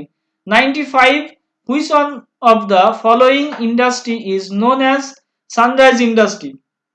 সানরাইজ ইন্ডাস্ট্রি কেমন, যে আমাদের ভারতবর্ষের ক্ষেত্রে চারখানা সানরাইজ ইন্ডাস্ট্রি রয়েছে। একটা রয়েছে পেট্রোকেমিক্যাল শিল্প, রয়েছে আইটি শিল্প অর্থাৎ ইনফরমেশন টেকনোলজি, তারপর রয়েছে আমাদের মোটর গাড়ি ইন্ডাস্ট্রি, আর রয়েছে আমাদের খাদ্য প্রক্রিয়াকরণ অর্থাৎ ফুড প্রসেসিং ইন্ডাস্ট্রি। তাহলে আমাদের এখানে অপশনগুলো আমরা দেখব 95 A iron and steel, cotton textile এগুলো হবে না, টি অ্যান্ড কফি এটা হবে না। তাহলে আমাদের সি অপশনটা এখানে ঠিক, ইনফরমেশন টেকনোলজি বা IT industry. 96 villi still plant was built with collaboration of, তাহলে জার্মানির সহযোগিতায় হয়েছিল ভিলাই, না সোভিয়েত ইউনিয়নের সহযোগিতায় হয়েছিল, অবশ্যই সোভিয়েত ইউনিয়নের সহযোগিতায় ভিলাই এবং বিশাখাপত্তনম যে আমাদের লৌহ ইস্পাত শিল্পকেন্দ্র সেটা হয়েছিল। আর জার্মানির সহযোগিতায় হয়েছিল কি, রাউরকেল্লা। আর ইউনাইটেড কিংডম হয়েছিল কি, দুর্গাপুর, আসানসোলের যে শিল্পাঞ্চল লৌহ ইস্পাত শিল্পকেন্দ্র সেটা। তাহলে আমাদের এখানে অ্যান্সার কি আসবে, অ্যান্সার আসবে সোভিয়েত ইউনিয়ন। 96 এর অ্যান্সার আসবে Soviet union. 97 A the Konkan railway connect, তাহলে কোঙ্কন রেলওয়ে যে আমাদের পথ রয়েছে সেটা সব থেকে কঠিন কিন্তু আমাদের একটা রেলপথ, যেটা প্রচুর পরিমাণে সুড়ঙ্গের মধ্যে দিয়ে আমাদের নিয়ে যেতে হয়েছে। সেটা গোয়া থেকে ম্যাঙ্গালোরে গেছে, রোহ থেকে ম্যাঙ্গালোর, কন্যাকুমারী থেকে ম্যাঙ্গালোর, কন্যাকুমারী থেকে মুম্বাই। তাহলে আমাদের এটা কোথায় গেছে, রোহ থেকে ম্যাঙ্গালোর পর্যন্ত। এটা রোহ রয়েছে আমাদের ইয়েতে মহারাষ্ট্রের একটা ছোট শহর, এবং সেখান থেকে আমাদের রয়েছে কোথায়, ম্যাঙ্গালোর পর্যন্ত কর্ণাটকে। 98 which countries are separated by the McMahon line, তাহলে আমাদের ম্যাকমোহন লাইন সেপারেট করেছে কে, চীনের মোহন, আমরা কি জানি চীনের মোহন। তাহলে ইন্ডিয়া বাংলাদেশ, না ইন্ডিয়া পাকিস্তান, ইন্ডিয়া পাকিস্তানের মধ্যে কি রয়েছে, র্যাড ক্লিপ, তাহলে পাকিস্তানের র্যাড অর্থাৎ র্যাড ক্লিপ লাইন রয়েছে। ইন্ডিয়া চায়নার মধ্যে কি রয়েছে, ম্যাকমোহন অর্থাৎ চীনের মোহন। তাহলে আমাদের এখানে অ্যান্সার কি হবে, ম্যাকমোহন। ম্যাকমোহন রয়েছে কার মধ্যে, ইন্ডিয়া এবং চায়নার মধ্যে। In India population density is defined as the number of person, তাহলে আমাদের ডিফাইন করা হয় কিসের ভিত্তিতে, পার স্কোয়ার কিলোমিটার, প্রতি কিলোমিটারে কতজন বাস করে তাকে আমরা কি বলবো, per square kilometre. Which union territory is at the bottom of child sex ratio. তাহলে 100তে যে আমাদের কোশ্চেন রয়েছে যে সব থেকে চাইল্ড সেক্স রেশিও কোন জায়গায় সব থেকে কম, দাদরা নগর হাভেলিতে, আন্দামান নিকোবর দ্বীপপুঞ্জে, চণ্ডীগড়ে, দমন এবং দিউতে। তাহলে আমাদের সব থেকে কম কোথায়? চণ্ডীগড়ে চাইল্ড সেক্স রেশিও। তাহলে এই পর্যন্ত। Hello, WBCS preliminary mock test 2, সেই মক টেস্ট 2 এর আজকে রিজনিং পার্ট আর ম্যাথস পার্টের এক্সপ্লেনেশন আমি দেবো। কোশ্চেন নাম্বার 101 একটা সিটিং অ্যারেঞ্জমেন্টের কোশ্চেন। কোশ্চেনে বলা আছে P Q R S T U V আর ডাব্লিউ তারা একটা সার্কুলার টেবিলে সেন্টারের দিকে ফেস করে বসে আছে। তো সবার প্রথমে তোমাকে একটা সার্কেল আঁকার পর 8টা পজিশন ড্র করতে হবে, আর ঠিক এদের ফেসগুলো হবে সেন্টারের দিকে। নেক্সট কি ইনস্ট্রাকশন দেওয়া আছে একবার দেখে নি। বলছে P sits third to the right of W, W কে কোনো পজিশনে বসিয়ে তার ঠিক থার্ড রাইটে বসিয়ে দাও পি কে, and third to the left of Q, P এর পজিশন কিউ এর থার্ড লেফটে। S sit second to the right of T, S sits second to the right of T, T এর ঠিক সেকেন্ড রাইটে বসে আছে এস। এটাও হতে পারে, অথবা এটাও হতে পারে, টি এর ঠিক সেকেন্ড রাইটে বসে আছে এস। এটাও হতে পারে, আবার এটাও হতে পারে, টি এর ঠিক সেকেন্ড রাইটে বসে আছে এস। এটাও হতে পারে। এবার বলেছে V sit second to the left of R, V sit second to the left of R. V কে কোনো জায়গায় আমি আপাতত বসাতে পারছি না। T is not the neighbour of Q, Q এর আশেপাশে টি থাকবে না, তো টি সরে গেল এখান থেকে। তো টি যদি এখান থেকে সরে যায়, এস এখান থেকে সরে যাবে, তাহলে টি এর পজিশন এই জায়গায়, এস এর পজিশন এই জায়গায়। You is neither a neighbour of T not V, not W, sorry not W. T আর ডাব্লিউর আশেপাশে ইউ থাকবে না, টি আর ডাব্লিউর আশেপাশে ইউ থাকবে না, তো ইউ এখানে বসবে না, ইউ এখানে বসবে না, তাহলে ইউ এর পজিশন একমাত্র এই জায়গায়। নেক্সট ভি বলেছে আর এর ঠিক সেকেন্ড লেফটে বসে আছে, তো আর কে এই পজিশনে বসিয়ে ভি কে এই পজিশনে বসানো হয়। Who sit second to the left of V, second to the left of V, V এর সেকেন্ড লেফটে বসে আছে U. Option C correct answer. Find the odd number, second question. Find the odd number from the given alternative. Logic হচ্ছে এই যে 4 ডিজিটের সংখ্যাগুলো রয়েছে তার ডিজিটগুলোর সাম করে দিতে হবে। তো ফার্স্ট যে নাম্বারটা দেওয়া আছে তার ডিজিটগুলোর সাম করলে আমরা পাচ্ছি কত? 22। সেকেন্ড যে নাম্বার দেওয়া আছে তার ডিজিটগুলোর সাম করলে 20, থার্ড 20, আর ফোর্থ তো পাচ্ছি 20, তো অপশন এ হয়ে যাবে odd one. Question number 103, BCD যেটা রিলেট করছে ওয়াই এক্স ডাব্লিউর সাথে। তো লজিক কি? লজিক হচ্ছে এটাই যে বি তার প্লেস ভ্যালু আর ওয়াই এর প্লেস ভ্যালু যদি তুমি অ্যাড করে দাও আসবে 27, তেমনই সি এর প্লেস ভ্যালু আর এক্স এর প্লেস ভ্যালু তুমি যদি অ্যাড করে দাও আসবে 27। চলো, বি এর প্লেস ভ্যালু, বি 2 নম্বর পজিশনে থাকে আর ওয়াই থাকে হচ্ছে 25 নাম্বার পজিশনে, তাহলে বি আর ওয়াই এর প্লেস ভ্যালুর যোগফল হবে কত? 27। সি এর প্লেস ভ্যালু 3, এক্স এর প্লেস ভ্যালু কত? এক্স এর প্লেস ভ্যালু হচ্ছে 24, তাহলে 3 আর 24 অ্যাড করলে আসবে কত? 27। ডি এর প্লেস ভ্যালু কত? ডি এর প্লেস ভ্যালু 4 আর ডাব্লিউর প্লেস ভ্যালু 23, অ্যাড করলে আসবে কত? 27। এফ এর প্লেস ভ্যালু 6, এফ এর প্লেস ভ্যালু 6, তাহলে ইউ এর প্লেস ভ্যালু 21, তো 21 আর 6 অ্যাড করলে আসবে কত? 27। জি এর প্লেস ভ্যালু 7, তো 20 কার প্লেস ভ্যালু? 20 টি এর প্লেস ভ্যালু, তাহলে ইউটি, ইউটি দিয়ে অপশন আমি একটা দেখতে পাচ্ছি, অপশন এ হয়ে যাবে correct answer. Next B, C, তারপর ডি, তার মানে +2, ডি, তারপর ই এফ জি +3, তাহলে এখানে +4 হওয়া উচিত। জি এর পর এইচ আই জে কে, তাহলে কে দিয়ে স্টার্ট হবে, তো কে দিয়ে স্টার্ট আমি একটা অপশানে দেখতে পাচ্ছি, অপশন সি হয়ে যাবে কারেক্ট আনসার। নেক্সট ব্লাড রিলেশনের কোশ্চেন। তো কোশ্চেনে বলা আছে যে সুরজ একটা লোককে দেখিয়ে বলছে he is the son of the sister of my father's wife, মানে সুরজের বাবার যে বউ, মানে সুরজের মায়ের কথা বলছে, তার যে সিস্টার মানে সুরজের মাসি, তার ছেলে, তার ছেলে মানে সুরজের কাজিনের কথা বলছে, তাহলে আনসার হয়ে যাবে কি কাজিন। 106 বলছে the weight of 4 boxes are, ওয়েটগুলো দেওয়া আছে 20, 40, 60 আর 90 kilogram. Which of the following can not be the total weight of any combination of this boxes and in a combination a box can be used only once. বলছে যে চারটে অপশনের মধ্যে কোন অপশনটা ওই চারটে বক্সের কম্বিনেশনের যোগফল হতে পারে না, কিন্তু এক একটা বক্সের ওয়েটটাকে তুমি একবার করেই কাউন্ট করো।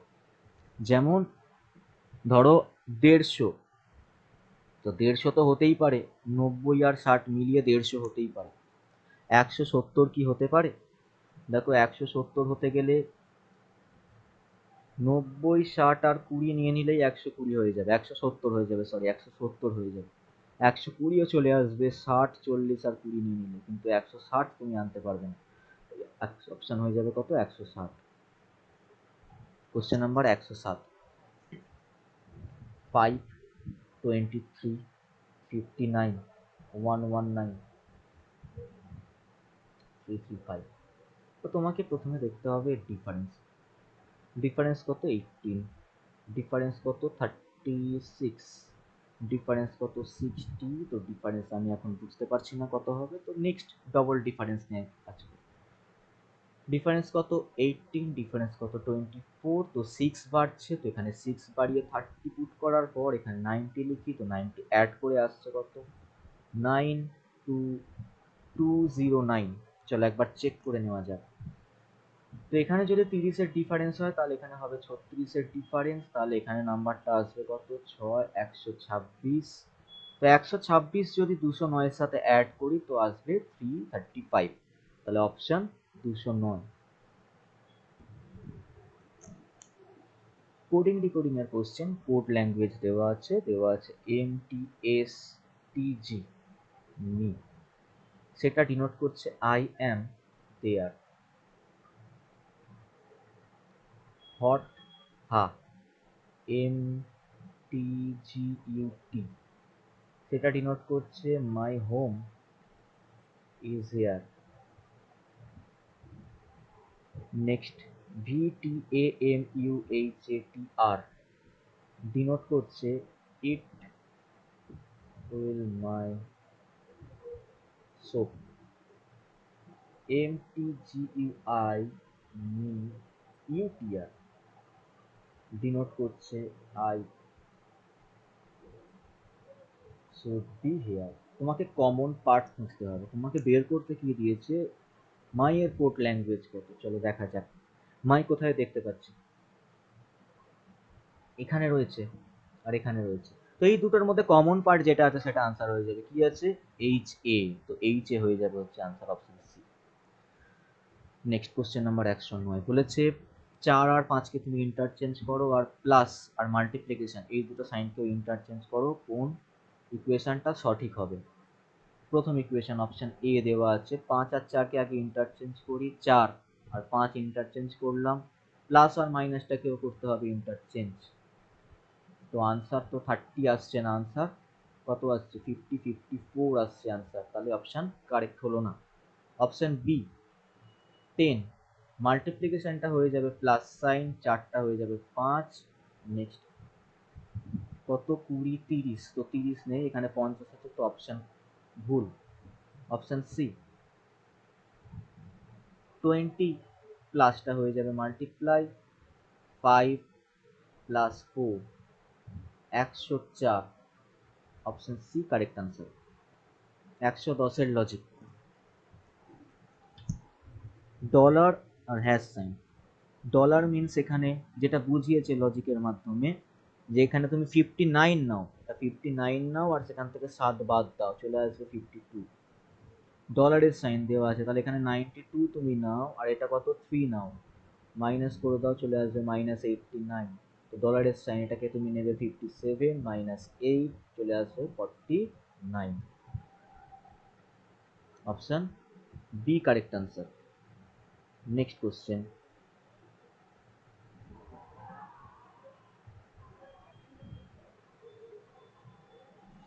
লজিক কি? লজিক হচ্ছে এই যে নাম্বারটা দেওয়া আছে, নাম্বারের ডিজিটগুলোকে তুমি মাল্টিপ্লাই করে দাও, মাল্টিপ্লাই করলে আসছে কত 4 6 24, 3 24, 3 24, 24 কে 3 দিয়ে গুণ করলে কত হয় 72। নেক্সট এটা 7 ইন্টু 3 ইন্টু 8 করলে আসবে কত 7 ইন্টু 3 ইন্টু 8, 21 ইন্টু 8, 816। এই দুটোর ডিফারেন্স হবে 96। এই লজিক করা আছে। তো সেম লজিকে তোমাকে এখান থেকে আনসার বের করলে কত আসবে দেখা যাক। 5 দুগুণে 10, 10 একে 10, আর এটা আসছে কত 9 দুগুণে 18, 3 18 54, তো মাইনাস করে আসবে 44। 44 correct answer. C D E F G H I J K L M N O P Q, তো আনসার হয়ে যাবে কত অপশন এ। 113 number question. এখানে যে চারটে অপশন দেওয়া আছে, প্রথমে বলেছে এটার মধ্যে যেটা অড সেটাকে বের করো। চারটে অপশন দেওয়া আছে, সেই চারটে অপশনকে রিঅ্যারেঞ্জ করতে হবে। ইন দ্য সেন্স তোমাকে করতে হবে কি এইগুলোকে এটা মিনিংফুল একটা ওয়ার্ড বানাতে হবে। মিনিংফুল ওয়ার্ড, এটার মিনিংফুল ওয়ার্ড হচ্ছে মার্স, পরেরটার কমেট, ভেনাস, জুপিটার। তো কমেট মানে ধূমকেতু, তো কমেট হয়ে যাবে এই চারটে অপশনের মধ্যে বাকি তিনটের থেকে আলাদা, তাহলে অপশন বি হয়ে যাবে কারেক্ট আনসার। 114 পিজিসিপিডি সেটা বেন। চলো ব্রেনকে লেখা হয়েছে BRAIN, ব্রেনকে লেখা হয়েছে PGCPD এই হিসাবে। তো আবার STOL স্টোল, স্টোলকে লেখা হয়েছে GJQRU এই হিসাবে কোড ল্যাঙ্গুয়েজে। জুরিক ZURIC, জুরিককে কি হিসাবে লেখা হবে বার করতে হবে। বি থেকে ডি +2, আর থেকে পি -2, এ থেকে সি +2, আই থেকে জি -2, এন থেকে পি +2। সেম লজিক এটাও দেওয়া আছে, সেম লজিকে তোমাকে অ্যান্সারটাও বের করতে হবে। জেড +2 মানে শেষে যাবে কে বি, ইউ -2, -2 হলে কত আসবে এস। তো বি এর আগে এস আমি অপশন এ তে দেখতে পাচ্ছি, ওটা হয়ে যাবে কারেক্ট আনসার।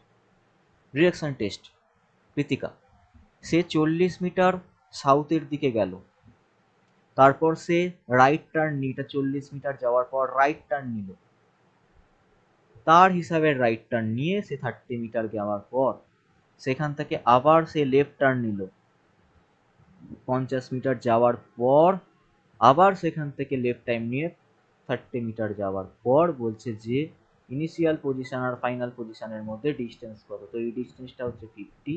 তো ইনিশিয়াল আর ফাইনাল পজিশনের মধ্যে ডিস্টেন্স হবে কত 40 আর 50 90 মিটার। অপশন ডি হয়ে যাবে কারেক্ট অ্যান্সার। চলো এবার আমরা ম্যাথস পার্টে ঢুকি। তো বলেছে ফার্স্ট কোশ্চেন টাইম অ্যান্ড ওয়ার্কের, খুব বেসিক কোশ্চেন দেওয়া আছে। এ 75% কাজ 18 দিনে করতে পারে, তো বি 25% কাজ 12 দিনে করতে পারে। দুজনে মিলে একসাথে কাজটা করলে কাজটা কত দিনে শেষ হবে বার করতে বলেছে। কিন্তু তার 75% কাজ কত দিনে শেষ হবে বার করতে বলেছে। তো এখানে 75% কাজ এ করছে 18 দিনে, চলো এ করছে একটা কাজ 18 দিনে, আর বি সেই কাজটাই মানে 75% কাজ কত দিনে করতে পারে ইন্টু 3, 36 দিনে করতে পারবে।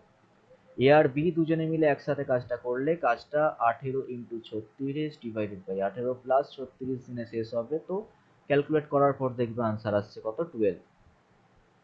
কোশ্চেন নাম্বার 117, এমআরপি দেওয়া আছে, এমআরপি দেওয়া আছে 8,400 টাকা, দুবার সাকসেসিভ ডিসকাউন্ট দেওয়ার পর বিক্রি করা হয়েছে 5,040 টাকায়। তো ফার্স্ট ডিসকাউন্ট দিয়েছে 25%, সেকেন্ড ডিসকাউন্টটা কত পার্সেন্ট দিলে সেলিং প্রাইসটা 5,040 টাকা আসবে। তো এক কাজ করা যাক, চলো এমআরপিটাকে লিখি 4,800 ইন্টু 25% ডিসকাউন্ট মানে 75/100, আর সেকেন্ড ডিসকাউন্টটা আমি জানি না কত, তো ইকুয়ালস টু আসছে কত 5040। তো এখান থেকে তোমাকে এক্স এর মান বার করতে হবে, তো ক্যালকুলেট করে দেখবে এক্স এর মান আসবে কত 80। তো এক্স এর মান যদি 80 হয় তাহলে আমরা বলবো 20% ডিসকাউন্ট দিয়েছে। তো 20% কোন অপশনে রয়েছে, অপশন বি। পেছনে একটা জিরো বসানোর পর 0.20, যেকেই আমরা বলি 20 divided by 100 in the sense 20%। Question number 118, বলছে একটা ট্রেন যার লেন্থ 100 মিটার ক্রস করছে আনাদার আর একটা ট্রেনকে যার লেন্থ 150 মিটার, প্যারালাল ট্র্যাকে তো যাচ্ছে অবশ্যই, তারা অপোজিট ডিরেকশনে এসে একে অপরকে 9 সেকেন্ডে ক্রস করবে।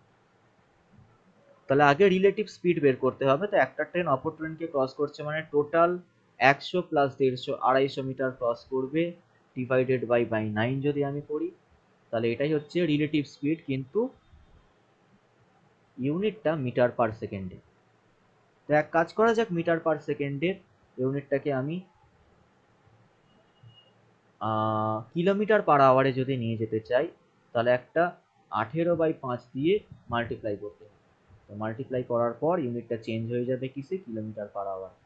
তো কত আসছে 100 কিলোমিটার পার আওয়ার। তো দুজনের রিলেটিভ স্পিড মানে এক্স প্লাস ওয়াই এর কথা বলছে, যেহেতু তারা অপোজিট ডিরেকশনে আসছে। তার মধ্যে একজনকার স্পিড দেওয়া আছে 40, একজনকার যদি 40 হয় তাহলে অপরজনের কত 60।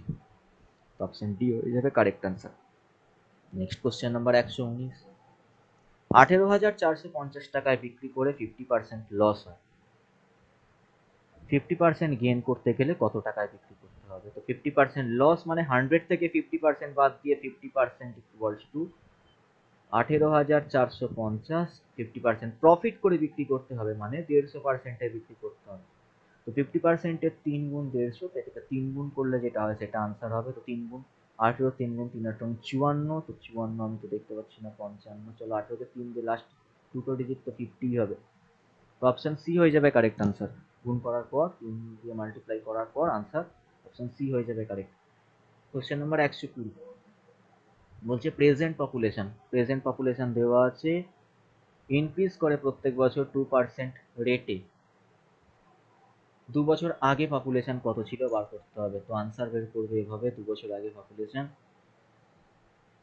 26010 into 100 divided by 102 into 100 by 102। Calculate করলে আসবে কত, 50 দিয়ে 2, 50 দিয়ে 2 দিয়ে 50, 2 দিয়ে 51, 50 2 দিয়ে 51, তো 51 আর 51 কাটলে কেটে যাবে এটার সাথে, তো চলে আসবে 10, 5 5 25, পেছনে 3টে 0, তাহলে অপশন হয়ে যাবে অপশন এ।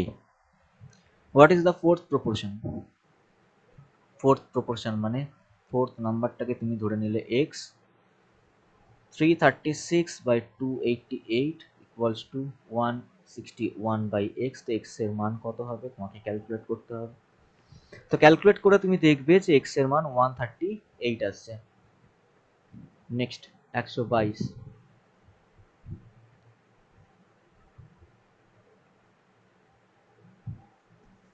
বলছে 3টে গ্লাস রয়েছে যাদের ভলিউম ইকুয়াল, অ্যাসিড আর ওয়াটারের মিক্সচার রয়েছে, অ্যাসিড আর ওয়াটারের রেশিও 3টে গ্লাসের ইন্ডিভিজুয়ালি দেওয়া আছে কত 3:7, 11:4, 7:13।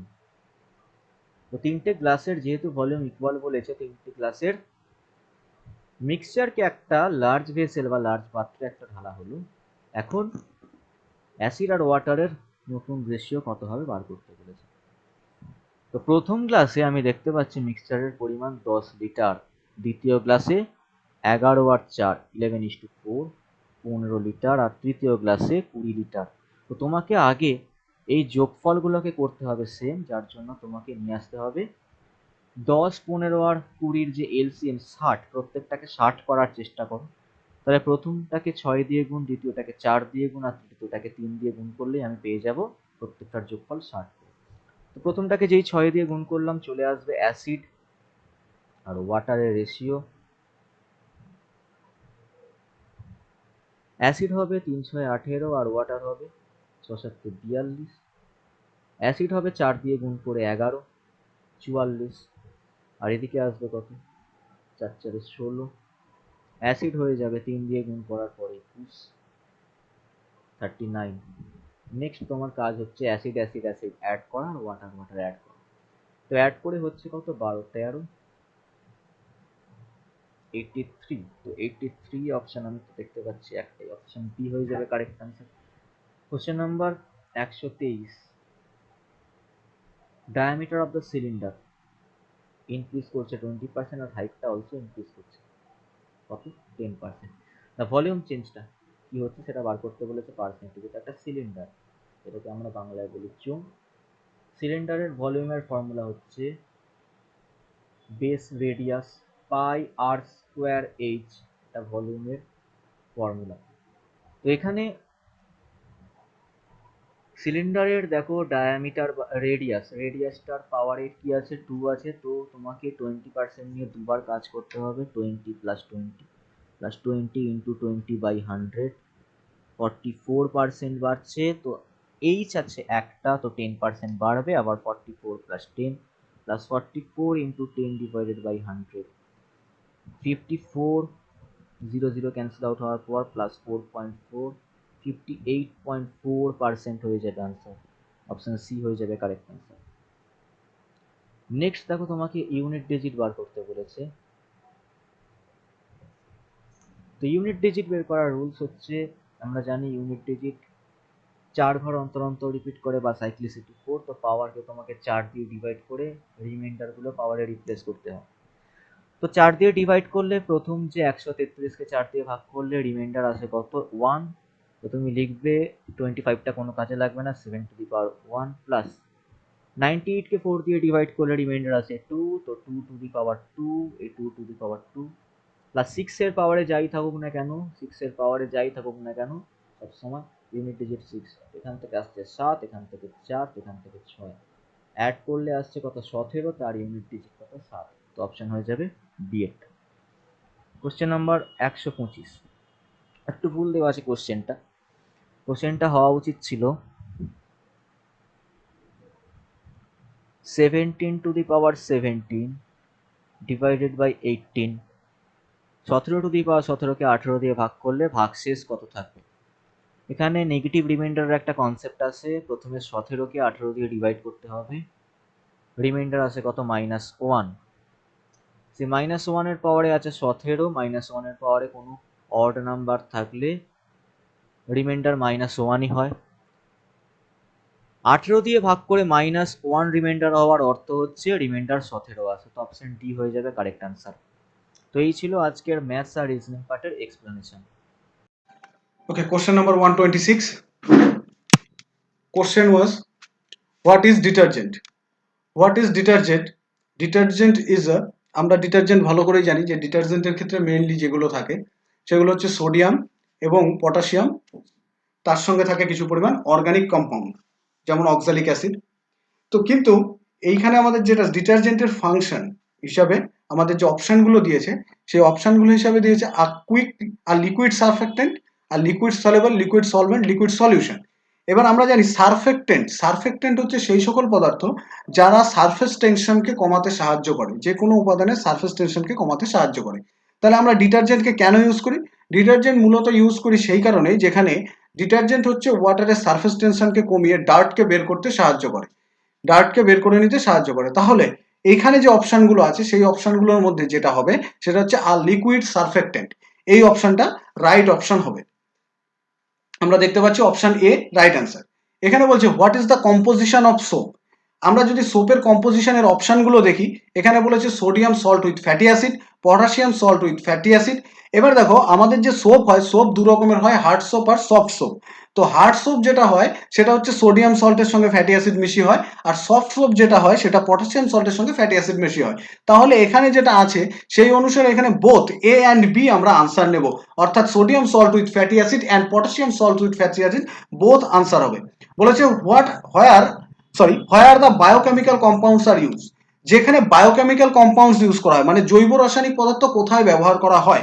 বায়োকেমিক্যাল কম্পাউন্ড আমরা মেইনলি ইউজ করি যেখানে, সেটা হচ্ছে স্কিন ট্রিটমেন্টের ক্ষেত্রে আমরা ইউজ করি, ফুড প্রিজারভেটিভের ক্ষেত্রে বায়োকেমিক্যাল, আমরা যে কালারগুলো ফুড প্রিজারভেটিভ, ফুড কালার যেগুলো ইউজ করি প্রত্যেকেই বায়োকেমিক্যাল কম্পাউন্ড। কুকিং অয়েল একটা বায়োকেমিক্যাল কম্পাউন্ড। তাহলে এখানের যে আনসার আছে অল অফ দিস আনসার হবে। বলেছে as a vegetable preservative poly dash foam is used. আচ্ছা, ভেজিটেবল প্রিজার্ভ করতে আমরা পলি ড্যাশ ফোম ইউজ করি। আচ্ছা, এখানে যে অপশনগুলো আছে সেখানে দেখো ইউথেন আছে, ইউরিথেনেন্স আছে, ইউরোথেনাস আছে এবং ইউরেথেনেস আছে। এখানে অপশন সিতে যে ইউরেথানাস আছে, এই ইউরেথানাস হচ্ছে আমরা ইউরেথানাস ফোম যেটা আমরা ভেজিটেবলকে প্রিজার্ভ করতে ইউজ করি। এখানে বলেছে natural rubber is dash which having high elasticity. আচ্ছা, ন্যাচারাল রাবার হচ্ছে একজন ইলাস্টোমার। ন্যাচারাল রাবার হচ্ছে এক ধরনের ইলাস্টোমার, যে কারণে এর ইলাস্টিসিটি লেভেল এতটাই বেশি যে এটা ঠিক মানে যতটাই আমরা এক্সপ্যান্ড করি না কেন ঠিক তার জায়গায় আবার ফিরে আসে। তো এখানে যে অপশনগুলো আছে substance, material, elastomer, chemical using carbon and main compound. তো এখানে যে অপশন আছে অপশন সি হবে right answer, elastomer. How will you define the process of vulcanisation. আচ্ছা, ভ্যালকানাইজেশনের মাধ্যমে আমরা ন্যাচারাল যে রাবার আছে এই ন্যাচারাল রাবারের সঙ্গে সালফার এবং সাম লিথার্স মিশিয়ে আমরা কি করি, এটাকে ভ্যালকানাইজ রাবারে পরিণত করি। বিশেষ করে আমরা গাড়ির টায়ার এই ভ্যালকানাইজ রাবার দিয়ে উৎপাদন করে থাকি। তো এখানে বলেছে sample butane mixed with sulphur and litharge, sample of propane mixed with sulphur and litharge, sample of plastic formed carbon mixed and sulfur and lithers, আর sample of rubber mixed with sulphur and litharge. তাহলে আমরা বলেছি vulcanise রাবারের ক্ষেত্রে use হয়, তাহলে sample of rubber mixed with sulphur and litharges option D right answer হবে। বলেছে in which form of natural petroleum is found. আমরা ন্যাচারাল পেট্রোলিয়াম বলতে আমরা যা বুঝি, পেট্রোলিয়াম মেইনলি হচ্ছে একটা হাইড্রোকার্বন। এই হাইড্রোকার্বনকে আমরা প্রাকৃতিকভাবে যেখানে পাই সেটা হচ্ছে ক্রুড অয়েল বা খনিজ তেলের মধ্যে পাই। তাহলে ক্রুড অয়েলের মধ্যে আমরা পাই। তাহলে ক্রুড অয়েল কিভাবে তৈরি হয়, আমরা জানি যে প্রাকৃতিক যে তেল বা খনিজ তেল যেটা তৈরি হয় সেটা হচ্ছে দীর্ঘকাল ধরে সমুদ্রের নিচে চাপা পড়ে থাকে কি বিভিন্ন জীবজ উপাদান সমূহ, সেইগুলো চাপা পড়ে কিসে পরিণত হয়, ক্রুড অয়েলে পরিণত হয়। তাহলে এখানে যে অপশন আছে গ্যাসলিট, কেরোসিন, ক্রুড অয়েল, টার, এর মধ্যে ক্রুড অয়েল হবে আনসার। ক্রুড অয়েল পেট্রোলিয়াম মানে পেট্রোলিয়ামতে কে আমরা ক্রুড অয়েল হিসাবে পাই। কিন্তু এই পেট্রোলিয়াম যখন আমরা এর থেকে এক্সক্রিট করার পরে এর যে বিভিন্ন উপাদান সমূহ থাকে সেখান থেকে আমরা পেট্রোল, ডিজেল, টার, গ্যাসলিট এগুলো উৎপাদন করি। তাহলে crude oil option C answer হবে। বলেছে which of the following is not green house gas. এবার আমাদের এই কোশ্চেনটার জন্য অপশনগুলো অবশ্যই দেখতে হবে। এখানে বলেছে কার্বন ডাই অক্সাইড, আমরা জানি কার্বন ডাই অক্সাইড একটা গ্রিন হাউস গ্যাস এবং large scale green house gas বা highest effect for greenhouse effect সেটা হচ্ছে কার্বন ডাই অক্সাইডের আছে। মিথেন হচ্ছে organic green house gas. Water vapour it is also green house gas. এখানে কার্বন মনোক্সাইড আছে, কার্বন মনোক্সাইড হচ্ছে এক প্রকার toxic in gas, but carbon monoxide is not green house gas. তাহলে এখানে অপশন সি রাইট আনসার হবে। বলেছে which of the following indicator used in determination of hardness. Water hardness use করুন মানে ডিটেক্ট করতে আমরা যেটা ব্যবহার করি সেটা হচ্ছে এরিক্রোম ব্ল্যাক টি। এই এরিক্রোম ব্ল্যাক টি হচ্ছে ইবিটি শর্ট ফর্ম। তাহলে এখানে আমরা অপশনগুলো দেখি, অপশনে দেখবো ফেনফথ্যালিন আছে, ফেনফথ্যালিন ইবিটি আছে প্রথম, তাহলে এটা আমাদের রাইট আনসার হবে ফেনফথ্যালিন। এটা আমরা ক্ষারকে বা মৃদু ক্ষার যেটা বলি, অর্থাৎ মাইল্ড বেস বলতে পারি, মাইল্ড বেসকে মিথাইল অরেঞ্জ এটাও আমাদের মাইল্ড বেস অ্যান্ড মানে অ্যাসিডকে, এবং থায়ামল ব্লুস এটাও বেস অ্যান্ড অ্যাসিডকে ডিটেক্ট করতে ব্যবহার করা হয়। কিন্তু ওয়াটার হার্ডনেসকে ডিটেক্ট করতে আমরা এরিক্রোম ব্ল্যাক টি ইউজ করি, যেটা হচ্ছে ইবিটি শর্ট ফর্ম। বলেছে eating tobacco and throwing on road can produce dash pollutant. আচ্ছা, টোবাকো আমরা চিউইং করে যদি সেটাকে ফেলি সেটা সাধারণত আমরা সয়েলের সাথে মিক্স হয়। তাহলে এখানে যে অপশনগুলো দিয়েছে অপশন দিয়েছে এয়ার, সয়েল, নয়েজ, ওয়াটার। তাহলে এখানে মেইনলি যে অপশন আছে লার্জ স্কেল সয়েল পলিউশন করে, কিন্তু যদি কোনো অপশন থাকতো এখানে যে ওয়াটার পলিউশনের সঙ্গে রিলেটেড, তাহলে অপশন যদি ওয়াটার অ্যান্ড সয়েল বোথ থাকতো সেক্ষেত্রে আমরা ওয়াটার পলিউশনকেও অ্যাড করতাম, কিন্তু যেহেতু এখানে সবাই ডিস্টিংক্ট আছে তাই আমরা সয়েল পলিউশনকে নেব। অপশন বি হচ্ছে right answer. Who invented transformer? আচ্ছা, আমরা জানি transformer invented by Michael Faraday. Michael Faraday. তাহলে এখানে অপশনগুলো আছে, ফ্যারাডে অপশন এতে আছে, তাহলে অপশন এ যে ট্রান্সফরমার ইনভেন্টেড বাই ফ্যারাডে। এছাড়া আছে আইনস্টাইন, আমরা আইনস্টাইন জানি তিনি হচ্ছেন রিলেটিভিটি থিওরি অথবা E equal to MC square theory এগুলোর জন্য বিখ্যাত। Which of the following is conductor of electricity? আচ্ছা, ইলেকট্রিসিটি অর্থাৎ তড়িতের বাহককে, তড়িতের বাহক হচ্ছে এখানে আমাদের যে অপশনগুলো দিয়েছে তার মধ্যে দেখতে হবে সিলভার, আমরা জানি সিলভার হচ্ছে সবচেয়ে গুড কন্ডাক্টর অফ ইলেকট্রিসিটি। তারপরে copper, copper also a conductor of electricity. Aluminium, it is also a conductor of electricity. তাই আনসার ডি, অপশন ডি অর্থাৎ অল অফ দি অ্যাবভ হবে। Which of the following is an example of static electricity? এখানে বলেছে যে example গুলো আছে, আমরা জানি স্ট্যাটিক ইলেকট্রিসিটি হচ্ছে আমরা এবোনাইট, আমরা যে বস্তুগুলো তড়িৎ পরিবহন করতে পারে না, যেমন কাঁচ অর্থাৎ গ্লাস, তারপরে এবোনাইট, উল, তারপরে ধরুন আমরা কাগজ, কাঠ, এই যেগুলো আছে এগুলোর মধ্যে যে ফ্রিকশন হলে আমরা কি পাই? স্ট্যাটিক ইলেকট্রিসিটি পাই। আর স্ট্যাটিক ইলেকট্রিসিটির একটা ন্যাচারাল এক্সাম্পল হচ্ছে আমরা থান্ডার দেখতে পাই, বিভিন্ন সময় বাজ পড়ে আর কি, থান্ডার, থান্ডারের ক্ষেত্রে আমরা যেটা দেখতে পাই সেটা একটা ইলেকট্রিসিটির এক্সাম্পল। তো এখানে বলেছে glass rod rubbed with silk cotton, অবশ্যই এটা static electricity. Ebonite rod rubbed with wool, এটাও static electricity. Lightning in sky, একটু আগেই বললাম যে লাইটেনিং অর্থাৎ থান্ডার যেটা, সেটা হচ্ছে স্ট্যাটিক ইলেকট্রিসিটির এক্সাম্পল। তাহলে এখানে এটা স্ট্যাটিক ইলেকট্রিসিটির ন্যাচারাল এক্সাম্পল অর্থাৎ ন্যাচারালি অকারিং স্ট্যাটিক ইলেকট্রিসিটি হচ্ছে লাইটেনিং ইন স্কাই। তাহলে এখানে all of the above answer হবে। বলেছে what is work done in moving a unit positive charge from infinity to the point of electric field? আমরা জানি infinity থেকে একটা positive চার্জকে electric ফিল্ডে আনলে যে পরিমাণ ওয়ার্ক ডান করা হয় সেটাকে আমরা ইলেকট্রিক পোটেনশিয়াল বলি। তাহলে অপশনে ইলেকট্রিক পোটেনশিয়াল যেটা থাকবে সেটাই আনসার। পোটেনশিয়াল ডিফারেন্স হচ্ছে হাই পোটেনশিয়াল অ্যান্ড লো পোটেনশিয়ালের মধ্যে যে ডিফারেন্স থাকে বা ডিফারেন্স থাকে সেটাকে বলি। ইলেকট্রিক কারেন্ট হচ্ছে flow of electric charge in a particular conductor, electric circuit হচ্ছে যেখানে একটা রেজিস্ট্যান্স থাকবে, ইলেকট্রিক ফ্লোয়ার থাকবে, অর্থাৎ যেখান থেকে ইলেকট্রিক মোভ করার জন্য ইলেকট্রোমোটিভ ফোর্স কাজ করবে, যেরকম ব্যাটারি কানেক্টেড থাকবে, ব্যাটারির মধ্যে ইলেকট্রোমোটিভ ফোর্স কাজ করে, তো ব্যাটারি হচ্ছে ইলেকট্রোমোটিভ ফোর্সকে চালাতে পারে, এরকম একটা কমপ্লিট সিস্টেমকে আমরা ইলেকট্রিক সার্কিট বলি। তাহলে এটা electric potential, option A answer হবে। বলছে what happens to the resistance of a wire when its length double? আচ্ছা, আমরা জানি একটা ফর্মুলা আছে, ফর্মুলা হচ্ছে rho is equal to rho is equal to L by A, rho into L by A, resistance R is equal to rho into L by A, resistance R is equal to rho into L by A। তাহলে rho into L by A যদি হয় তাহলে আমাদের L double করেছে, যেহেতু L এর সঙ্গে proportional related, তাহলে L ডাবল হলে রেজিস্ট্যান্সও ডাবল হবে। তাহলে এখানে গেটস ডাবল আছে, বিকাম সাব আছে, বিকাম নীল আছে, নান অফ দি অ্যাবভ আছে, তাহলে answer gets double, option A হবে। বলেছে what is the formula of calculating current? আমরা জানি কোনো কিছু কারেন্ট ক্যালকুলেট করার জন্য আমরা তার রেজিস্ট্যান্সের সঙ্গে একটা ফর্মুলা জানি, V is equal two IR, V is equal two IR. কারণ আমরা জানি ভি যত বাড়বে অর্থাৎ কারেন্ট ফ্লো তত বাড়বে, অর্থাৎ ভি ভেরিজিয়াস আই, এটা থেকে পাই V is equal to R I. তাহলে এখানে যে অপশনগুলো আছে সেটা আছে I is equal to V into R, I is equal to V plus R, I is equal to V minus R. আচ্ছা, V is equal to I R, এখানে যে অপশন ডির অপশনটা আছে সেটাকে আমরা যদি দেখি এখানে I is equal to V by R দেওয়া আছে, অবশ্যই ভি বাই আর, কারণ V is equal to I R implies that I is equal to V by R, option D answer হবে। বলেছে which device is the two ends of conductor are connected to maintain potential difference and gets a continuous flow of current? আচ্ছা, আমরা যদি কোনো কিছু continuous flow of currents রাখতে চাই তাহলে সেখানে আমাদের একটা ইলেকট্রোমোটিভ ফোর্স লাগাতে হবে। তো ইলেকট্রোমোটিভ ফোর্স যদি লাগাতে হয় তাহলে অবশ্যই এখানে যে কটা অপশন আছে, বাল্ব হচ্ছে একটা রেজিস্ট্যান্স, সেল, টিউবলাইট একটা resistance, all of the above, অবশ্যই আমাদেরকে একটা সেল ইউজ করতে হবে, সেল মিন্স এখানে ব্যাটারি ইউজ করতে হবে, অপশন বি আনসার হবে। বলেছে দি actual flow of electron which constitute current is form? আচ্ছা, অ্যাকচুয়াল ফ্লো হচ্ছে আমরা সবসময় জানি ইলেকট্রন ফ্লো হচ্ছে নেগেটিভ টু পজিটিভ, এই নেগেটিভ টু পজিটিভ ফ্লোটা সবসময় আমরা কারেন্ট ফ্লোকে ধরি, তাহলে negative to positive terminal, positive to negative flow at random, তাহলে সবসময় মনে রাখতে হবে negative to positive terminal. Which device is use to measure the depth of seas and ocean. এখানে যে অপশনগুলো আছে, এখানে আছে অপশন এ গ্র্যাভিমিটার। আচ্ছা, গ্র্যাভিমিটার বলে নি, গ্র্যাভিমিটার হচ্ছে is helps to measure the gravitational acceleration.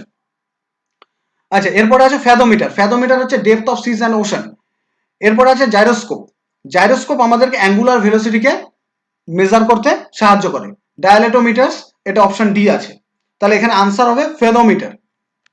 বলেছে through which device is illuminate and intensity of two light source compare. আচ্ছা, এখানে যতগুলো অপশন আছে, আমরা যে অপশনগুলো পড়ছি pyrometer, photo electric periscope, photometer, তাহলে এখানে পাইরোমিটার যেটা আছে, আমরা এখন কোভিড-19 সময় দেখতে পাই থার্মাল ডিটেক্টিং বা থার্মাল স্ক্যানার থাকে আমাদের, বিভিন্ন হ্যান্ড থার্মাল স্ক্যানার। এই hand thermal scanner is a type of pyrometer, অর্থাৎ যে উষ্ণতা দূর থেকে, অর্থাৎ টাচ না করে কোনো সিস্টেমকে, তার উষ্ণতাকে ডিটেক্ট করতে সাহায্য করে বা টেম্পারেচার ডিটেকশন করতে সাহায্য করে, সেটা হচ্ছে পাইরোমিটার। ফটো টেলিগ্রাফিক, এটা আমাদের ইমেজ নিতে সাহায্য করে। পেরিস্কোপ, পেরিস্কোপ হচ্ছে আমাদের সম্মুখভাবে কোনো বাধা থাকলে সেই বাধার অপর প্রান্তে কোনো অবস্থান আছে কিনা জানতে আমরা পেরিস্কোপের সাহায্য নিই। পেরিস্কোপের মধ্যে দুটি দর্পণ একে অপরের সঙ্গে সমান্তরালভাবে অবস্থান করে এবং প্রত্যেকে 45 ডিগ্রি অ্যাঙ্গেলে অবস্থান করে একে অপরের সঙ্গে। এই জন্য আমরা পেরিস্কোপে যে কোনো বস্তুর প্রতিবিম্বকে সোজা হিসাবে দেখতে পাই এবং সামনের বাধাকে অতিক্রম করে। ফটোমিটার, তাহলে এখানে আমরা যে কোনো লাইটের যদি আমরা ইলুমিনেশন এবং ইন্টেন্সিটি এই দুটোকে আমরা মেজার করতে চাই, তাহলে আমাদেরকে ফটোমিটার দ্বারা কম্পেয়ার করতে হবে। আর ইলুমিনেশন অ্যান্ড ইন্টেন্সিটি, এই ইলুমিনেশন মেজার করার জন্য ক্যান্ডেলাকে ইউজ করা হয়। লুমিনেশন ইন্টেন্সিটিকে মেজার করার জন্য আমরা কি জানি, লুমিনেশন ইন্টেন্সিটি মেজার করার জন্য আমরা ক্যান্ডেলা ইউজ করি। 146 number question, what will happen to water when a thin capillary tube is replaced with another insufficient length of tube? এই another insufficient length of tube থাকলে এখানে অপশন দিয়েছে will overflow, will not rise, depress, change is main gas। এখানে will not raise হবে, কারণ আমরা জানি যদি ক্যাপিলারি টিউব হয়, তো ক্যাপিলারি টিউবের ক্ষেত্রে ক্যাপিলারিটির যদি থাকে সেটাকে ইনসাফিসিয়েন্ট লেন্থে কনভার্ট করলে তার ক্যাপিলারিটি লেভেল, যে সাধারণত আমরা যদি মানে ফাইনাইট লেভেলের মধ্যে থাকে, তাহলে আমাদের দেখা যায় যে এটার যে ওভার যেটা লেয়ার থাকে, ওভার লেয়ার বা সারফেস লেয়ার সবসময় ইনক্রিজ হয়ে যায়। কিন্তু এই ক্ষেত্রে যেহেতু ইনসাফিসিয়েন্ট লেন্থ আছে, তো ইনসাফিসিয়েন্ট লেন্থের মধ্যেই যখনই আমরা পুশ করাবো তখন এটা সমান হয়ে যাবে বা রেজ করবে না। Which of the following is not emitted by radio active substance. এখানে যে অপশনগুলো আছে সেগুলো electron, electromagnetic radiation, alpha particle, neutron. আমরা জানি আলফা পার্টিকেল হচ্ছে helium positive charge, electromagnetic radiation gamma, electrons is a beta, type of beta কে আমরা বিটাকে আমরা টাইপ অফ ইলেকট্রন বলি। তাহলে এখানে যে নিউট্রন আছে, আনসার নিউট্রন হবে। নিউট্রন কখনো নিযুক্ত রিলিজ হয় না। তারপর বলছে which of the following is the property of radar. Radar প্রধানত আমাদের কোনো অবজেক্টের লোকেশন ডিটেক্ট করতে সাহায্য করে। এইবার এখানে অপশনগুলো দেখলে আমরা বুঝতে পারবো। বলেছে locating submarine, receiving signal in a radio receiver, locating geostationary satellites, detecting and locating the position of objects such as aeroplanes। এক্ষেত্রে আমরা যেটা অপশানে, এখানে অপশান অনুসারে যেটা নেব সেটা হচ্ছে রাডারকে আমরা সাধারণত detecting and locating position of object such as aeroplane, মানে যে কোনো উড়ন্ত যেটা মুভিং পার্টিকেল আছে, এবং এই মুভিং পার্টিকেলের ক্ষেত্রে রাডার আমাদেরকে তাকে ডিটেক্ট করতে তাই সাহায্য করে। তার জন্য এখানে অপশন হবে অপশন ডি, আনসার হবে। বলেছে which of the following is the SI unit of viscosity. আমরা জানি এসআই ইউনিট অফ ভিসকোসিটি হচ্ছে পয়েস হচ্ছে ভিসকোসিটি, আর একটা আছে পয়েজেলি। ঠিক আছে, তাহলে এখানে আনসার যেটা হচ্ছে পয়েজেলি, অপশন এ আছে, পাস্কাল অপশন বি আছে, ডিগ্রি অপশন সি আছে। পাস্কাল হচ্ছে it is the unit of pressure, pascal হচ্ছে unit of pressure, newton per metre square is equal to pascal. Degree it helps to measure the temperature and degree also measure the angle between two objects. Poiseuille obviously will be answer the viscosity or unit of the viscosity। বলেছে which of the following wires is necessary in the house। এখানে অপশনগুলো আছে live wire, earth wire, neutral wire, all of this wires. আমরা জানি আমাদের house wiring এর ক্ষেত্রে live wire, neutral ওয়্যারকে নিতে হয়, তার সঙ্গে আর্থিং ওয়্যারও থাকবে। আমাদের কারেন্ট সিস্টেম অনুসারে লাইভ ওয়্যার হবে ব্রাউন, নিউট্রাল ওয়্যার হবে ইয়েলো অর গ্রিন, আর আর্থ ওয়্যার হবে black. That's all for today. You have a nice day and very good day. Devaluation of a currency by a country is meant to lead to expansion of import trade, promotion of import substitution, expansion of export trade, and fourth option is all of the above. Devaluation হলে আমরা জানি একটা কান্ট্রির currency depreciate করে। $1 সমান সমান 75 টাকা, devaluation হওয়ার পরে $1 সমান সমান 80 টাকা হয়ে যায় সাপোজ যদি হয়ে থাকে, তাহলে এক্ষেত্রে আমরা দেখতে পাই যে এক্সপোর্টটা বৃদ্ধি পায় এবং এক্ষেত্রে ইম্পোর্টটাও ডিক্রিজ করে। তাহলে অপশন 2 and 3 আর রাইট, তাহলে অপশন বি হচ্ছে answer. Next question, the states debt does not include loans from State Bank of India, loan from central government, provident fund, treasury bill issued to international financial institution। এটার answer হবে option D, treasury bill issued two international financial institution. Repo rate, next question, repo rate is the rate in which RBI borrow from commercial bank, RBI lends to commercial bank, RBI borrow from public, and none of this। Answer হচ্ছে option B, RBI commercial ব্যাংকে যে ধার দেয় তার জন্য যে সুদটা পায় সেটাই হচ্ছে repo rate, but in the short run, long রানের ক্ষেত্রে আমরা জানি সেটা হয়ে যায় bank rate.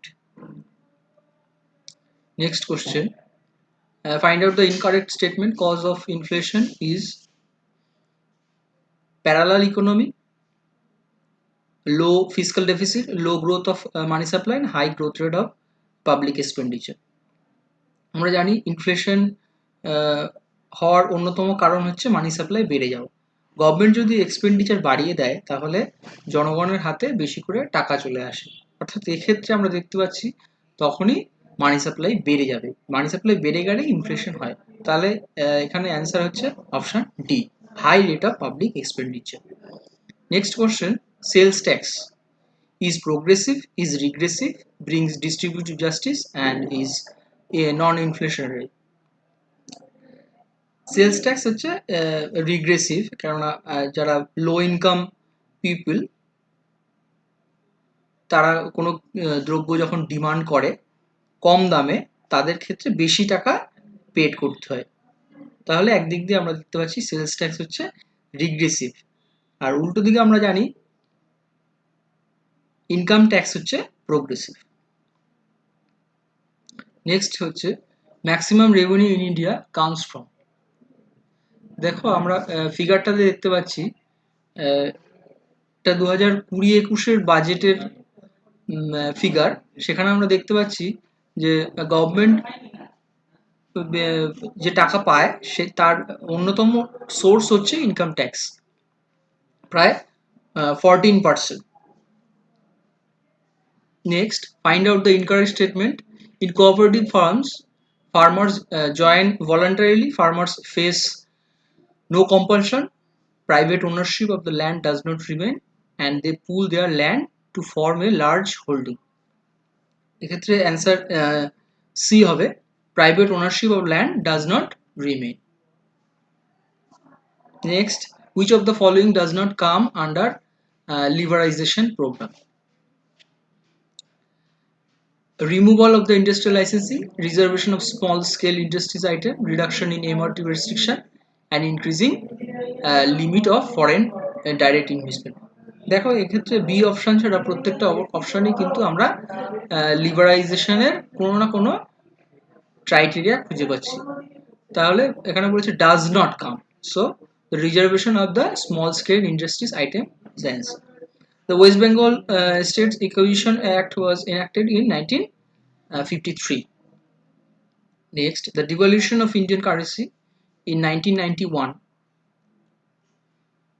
was required to bring increase in import, decrease in export, increase in export, and both export and import to fall।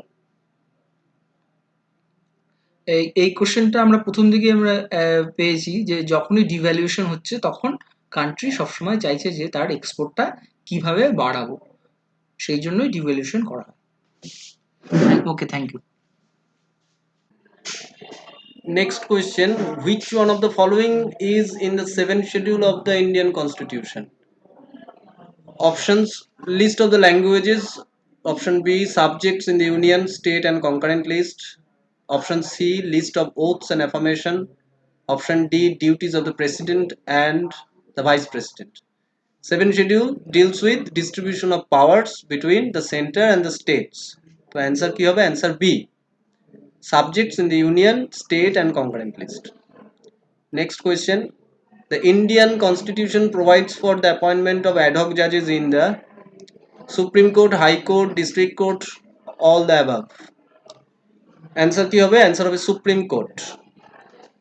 Ad hoc judges are only appointed in the Supreme Court. Article 127. Next question: 0 hour in the working of the Indian Parliament means the first hour of the session. First hour of the session হয় question hour, তো এটা হবে না। The period when the privilege motion is accepted, এটাও নয়। The period before the question hour, এটাও নয়, কারণ 0 hour starts immediately after the question hour। তাহলে অ্যান্সার হবে D: the interval between the end of the question hour and the taking up of the next agenda। তো answer হবে D: judicial activism is related to committed judiciary, public interest litigation, judicial review, judicial independence। Answer কি হবে? Answer হবে public interest litigation, কারণ judicial activism is closely related with public interest litigation. The constitution makes allocation of seats among the different states in the Lok Sabha, Rajya Sabha. Both Lok Sabha and Rajya Sabha, constitution is silent on this issue. 4th schedule deals with the allocation of seats in the Rajya Sabha to the states, so the answer shall be Rajya Sabha. Ad hoc judges are appointed in the Supreme Court if ad hoc judges কখন appoint করা হয়? There is no quorum in the judges available to hold or continue any session of the court. Some judges are on leave. There is abnormal increase. No one is available in permanent. Answer হবে কি? A হবে. There is no quorum of judges available to hold or continue any session of the court.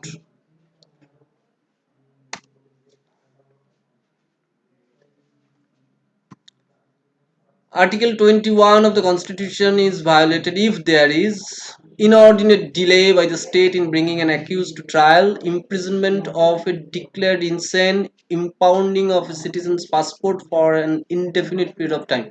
Answer by all of the above. All these are related to Article 21. What is the minimum strength of the legislative assemblies of India prescribed by the Constitution? Legislative Assembly বলতে SLA. Answer কি হবে? 60.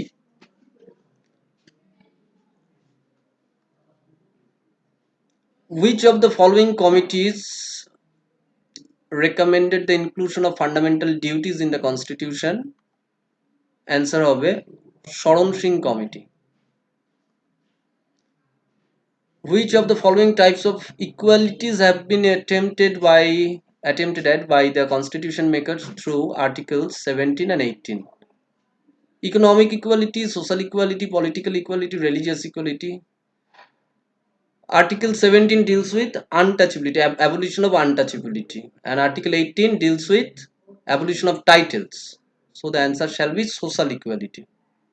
What is the name of NASA's rover for Mars mission 2020? A হচ্ছে prospect, B হচ্ছে innovation, C হচ্ছে call, D হচ্ছে পারসাভারেন্স। উত্তর হচ্ছে D, পারসাভারেন্স। 177 নম্বর প্রশ্ন, Nagoba Jatra recently in the news is celebrated in A Odisha, B Andhra Pradesh, C Telangana, D West Bengal. এর উত্তর হচ্ছে সি অর্থাৎ তেলেঙ্গানা। 178 নম্বর কোশ্চেন, K9 বজ্র টি recently in the news is A tracked self-propelled howitzer. B. Navy's ingenious development light combat aircraft. C. Arms underwater assault rifle. C. Rocket launcher for Gaganyaan 2. উত্তর হচ্ছে A tracked self-propelled howitzer. 179 question. The Hague Convention recently seen in the news is related to Option A. Protection of indigenous minorities worldwide. B. Civil aspect of international child adoption. C. Humanitarian law of armed conflicts. D. Fair distribution of wealth worldwide. এর উত্তর হচ্ছে B civil aspect of international child adoption.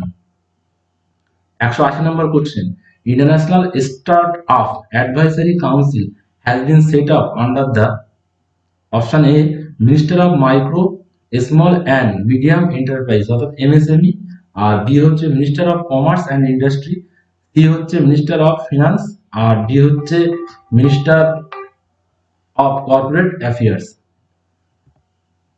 উত্তর হচ্ছে B minister of commerce and industry.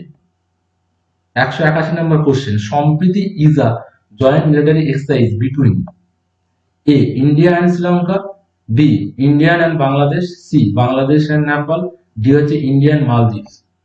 এর উত্তর হচ্ছে option B Indian Bangladesh. 182 number question, Togo recently in the news is located near option A Persian Gulf, option B Gulf of Guinea, option C Gulf of Aden, option D Gulf of Thailand. এর উত্তর হচ্ছে option number B Gulf of Guinea. 183 number question, মহাদ্বীপ wild life sanctuary is located in option A Karnataka, option B Maharashtra, C Kerala, D হচ্ছে গোয়া। এর উত্তর হচ্ছে option D Goa. 184 number question, who won the men single title in 2019 থেকে 2021 Australia Open? এক number মানে option number A Novak জোকোভিচ, B হচ্ছে Rafael Nadal, C হচ্ছে রজার ফেডারার, ডি হচ্ছে ডেভিস শাপভল। এর উত্তর হচ্ছে নোভাক জোকোভিচ।